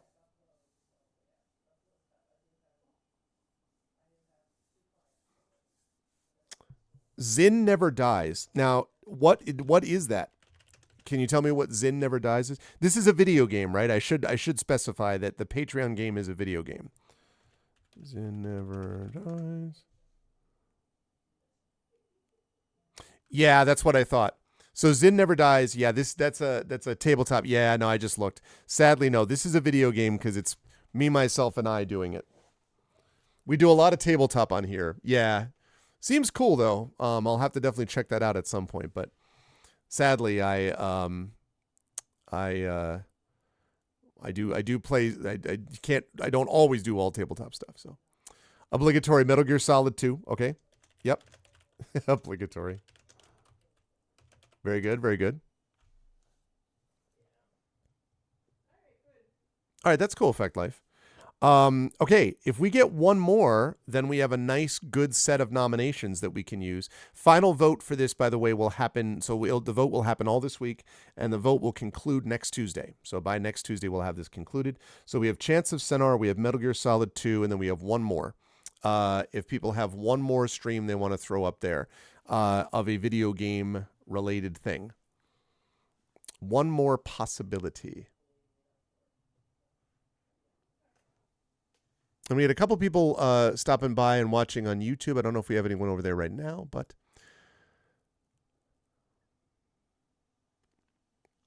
I have done choice of games. I thought about the Vocalist, but the problem is with that, it's not as many distinctive voices. It's a lot of the narrator, Triffid, so I'm not sure that I would go that direction, but for that, I would consider doing it. The problem with choice of games, though, is that I already do something like that with Tari and with the Gamebook illustration streams, and then once in a while I even did that with like D&D with viewers, although right now I'm doing more straight D&D, so that's all. Listen, anything like that, I actually played Pool of Radiance on here, Deserted GM, so if you wanted to throw up... not Pool of Radiance because I've already done that, but if you wanted to put up like, I have all of them. What is it? That Curse of the Azure Bonds. If you wanted to throw that up, you could do that. I'm not telling you what to nominate, but if you wanted to do one in that regard, you could totally do Curse of the Azure Bonds if you wanted me to do something an old gold box one.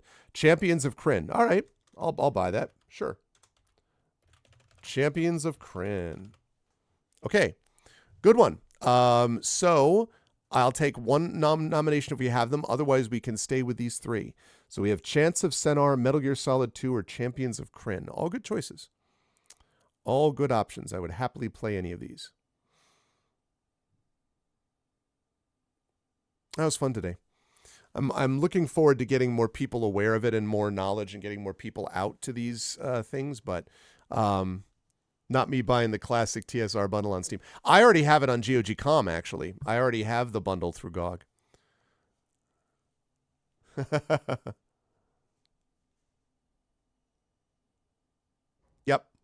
I love the gold box games. Also, I think I have the or I can get the, I forget what they call it, but it's the thing that gives you the auto map, which makes the game so much better. That they added later on, that someone added as like a mod for it. I forget what it's called, like the auto mapper or the auto gold, something that like I don't know if you've seen it, but it like adds on that extra map thing. So that is very cool. And I did Pool of Radiance with that too. All right, then I say we're going to go with this. Good 3 choices, everybody. Chance of Centaur, Metal Gear Solid 2. Yeah, no. I did that myself. Listen, I have a guess, Deserted, that you and I may be of a similar age. I'm 51, and I'm here to tell you I did that back in the day, not because I wanted to, because I had to. I am more than happy to have auto maps. Man, when I got that with Ultima Underworld, and Ultima Underworld actually had auto maps where you could put notes right on the map, I was like, oh, right in the 48. Yeah, man, I know the drill. And listen, like, I mean, there was a lot of great stuff that came out of that. Don't get me wrong, but I am very happy to have some quality of life improvement stuff, like an auto map, like save anywhere, like not a single save. If you look in my VODs, you'll find a rant about Wizardry, the original Wizardry, which is, yee. So there you go, Triffid. So that's the one that we're going to put together into the next game. Chance of Centaur, Metal Gear Solid 2, and Champions of Krynn. Yeah, I mean, so the thing is, I actually love maps. I do. In fact, I will note, you will note that Greyhawk is sitting right over there because I play a Greyhawk Ghosts of Saltmarsh campaign over on GOG. So I love me some maps. Don't get me wrong. But having said that, I think I like looking at them more than making them. So I am happy to sort of have them, not so much to have to make them up myself. I mean, when I'm actually putting it together for the work for my writing, for my novels and so on, I'm often sort of conscious of like directions and thinking of that stuff. But it's helpful when I have someone who's like, you mean like this? And I'm like, yes, like that. You know, like it makes a big difference that I know what the map actually looks like when it's on the page. So. Okay, Triffid, have we got those 3? No rush. Just, do you have the 3? Oh, you do. Thank you. I have quite a collection. Exactly. Bilbo Baggins. Yeah, exactly. Affect life, right? And everyone's always like, man, is this what you always had to deal with? Yes. Yes, it was. Still there. Still the trauma is real. Anyway, thank you so much for that. So that is going to be added to the next game command chat. So you can go over and vote there. That vote is going to be up there all the way into next week. And after the session, after next Tuesday's session, next Tuesday's day session, we will close it down. And one of these 3, Chance of Centaur, Metal Gear Solid 2, and Champions of Krynn will be there. That's the deal with that. Thank you so much, Triffid, for all of that.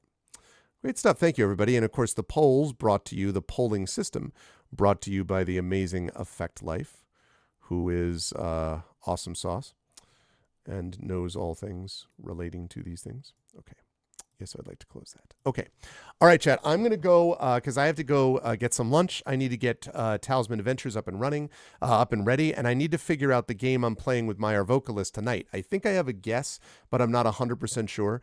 So I will know definitely more of that. Pretty much exactly right. Thrown into one of his maps.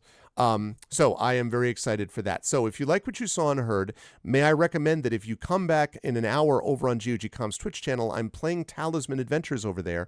Not D&D, but it is also a tabletop role-playing system that is originally based on the amazing 80s Talisman board game. That is coming to an end, that campaign. We have another, I would guess, I don't know, depends, anywhere between 2 and 4 sessions, and then that will come to an end. And then we'll be moving into Ghosts of Saltmarsh, which is also run on that channel. We'll go twice a month instead of once a month. Right now we do once a month Saltmarsh, once a month Talisman. When the Talisman is over, we'll just do twice a month Saltmarsh. So that's what we're looking at. So that's happening then. And then I'll be back tonight on this channel as well at 9 p.m. Eastern for my amazing voice team doing stuff. And Triffid's amazing events listing on my Discord really makes that super helpful. So, but I'm going to rise up on out of to hear now. I want to thank everyone who made this an awesome stream today. Thank you so much to those of you who have followed tonight, but if you haven't followed, please consider doing so. Please check out our YouTube with !ArvTube. For those of you who are over on the YouTube channel, thank you for being here, and please come join us on Twitch as well. Subscribe to me on YouTube. That's free for you to do, but helps us out a lot.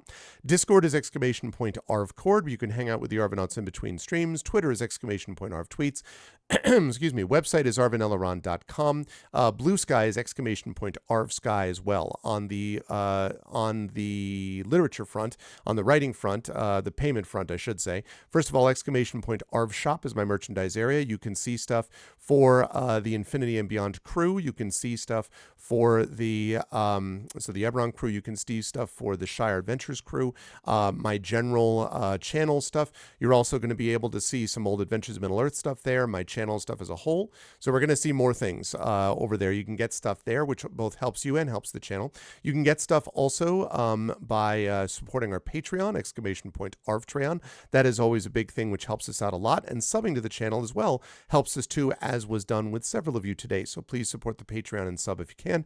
And thank you all for being a part of that mix. On the publishing side, !Icarus, my graphic novel from Athos Arts. !Library is my Tales and Tomes, The Forbidden Library. That's my 5e adventure and sourcebook from Alligator Alley Entertainment. And ! Oh, and I should say, from that, the adventure Return to the Forbidden Library is going to be held at the Klein Memorial Auditorium in Bridgeport, Connecticut on Friday, January 26th. That's a free event to attend, or you can watch the live stream. But if you happen to be in the area, we'd love to see you there in person. There'll also be a little mini-con with a couple of stores and things like that selling merchandise beforehand in the lobby, which we're calling KleinCon. So you should definitely join us for both of those things coming up a week from this Friday. And the second adventure in that in Tales and Tomes from the Forbidden Library, which is that library link that I talked about, that is the adventure that I'm actually running for that live cruise. You can pick that up at that link. You can also pick up my Greyshade Grey Assassin trilogy, Greyshade. First two books, Greyshade Renegade, already out. You can buy them now. You can also buy the audiobook of Greyshade from Trent Sparks, who you saw just now for the last 3 hours. You can also pre-order the tabletop role-playing game from Brandon O'Brien and Alligator Alley Entertainment, coming out late this year, and you can, which is also 5e compatible. What? And you can also support us by pre-ordering Heretic. Remember, pre-orders are life, pre-orders are love. Heretic, which is the final book in the Grey Assassin trilogy from Athos Arts, which is coming out in the summer of this year. So tabletop game late this year. Heretic will be coming out in the summer of this year. Last but certainly not least, BLM, Black Lives Matter, important to affirm and assert the significance and importance of Black lives. Help Now, the World Health Organization page on suicide prevention. I should probably put something in. I should put a pre-order link in there now, since we're now officially, this year is when it's happening. So I should put that there. Let's see, Help Now, World Health Organization page on suicide prevention. Please make sure to reach out when you need help, and to reach out when others need help as well. And Ukraine, Ukraine, to help the people of Ukraine as they fight back against an illegal and illegitimate war with bravery and courage, and send the message we will do so for others in the future. Thank you to everyone who watched today. Thank you to my wonderful mod, Triffity Mats, who was here today the whole time. Thanks, Triffid. Thank you to my wonderful Patreon supporters and subscribers. Thank you to Triffid. Thank you to Effect Life. Thank you to Deserted GM. Thank you to Trendane. Always a pleasure. Trend, wonderful work today on the play side of things. Thank you so much. Thank you to, as always, Aesthetics, Big Boss, Defective, Hillness. What's up, Hillness? Lurking there. Thank you to Jagtris, to Joseph, to Mark. Thank you to Sleeping Beauty, to T-Bank. And thank you to This Is Unreal. And thanks as well to Tari Tunes for all the amazing art, and for her play in Beowulf as the other player of this adventure. And also thank you to Nari, who is the one who wrote the music, and Peripheral Mike, who did the video that you're about to see as we do our outro here. I'll see you over on GOG.com in a little less than an hour for Talisman Adventures, and back here at 9 p.m. Eastern for a new awesome game with your vocalist. Until then, everyone, please be good to each other, and bye for now.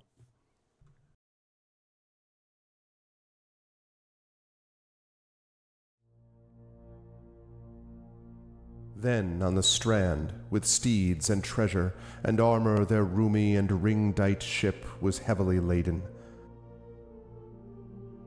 High its mast rose over Hrothgar's hoarded gems. A sword to the boat guard Beowulf gave, mounted with gold. on the mead bench, since he was better esteemed, that blade possessing heirloom old. Their ocean keel boarding, they drove through the deep, and Daneland left. A sea cloth was set, a sail with ropes firm to the mast, the flood timbers moaned.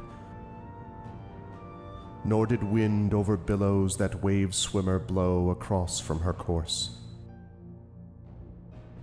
The craft sped on, foam-necked it floated forth o'er the waves, keel firm-bound over briny currents,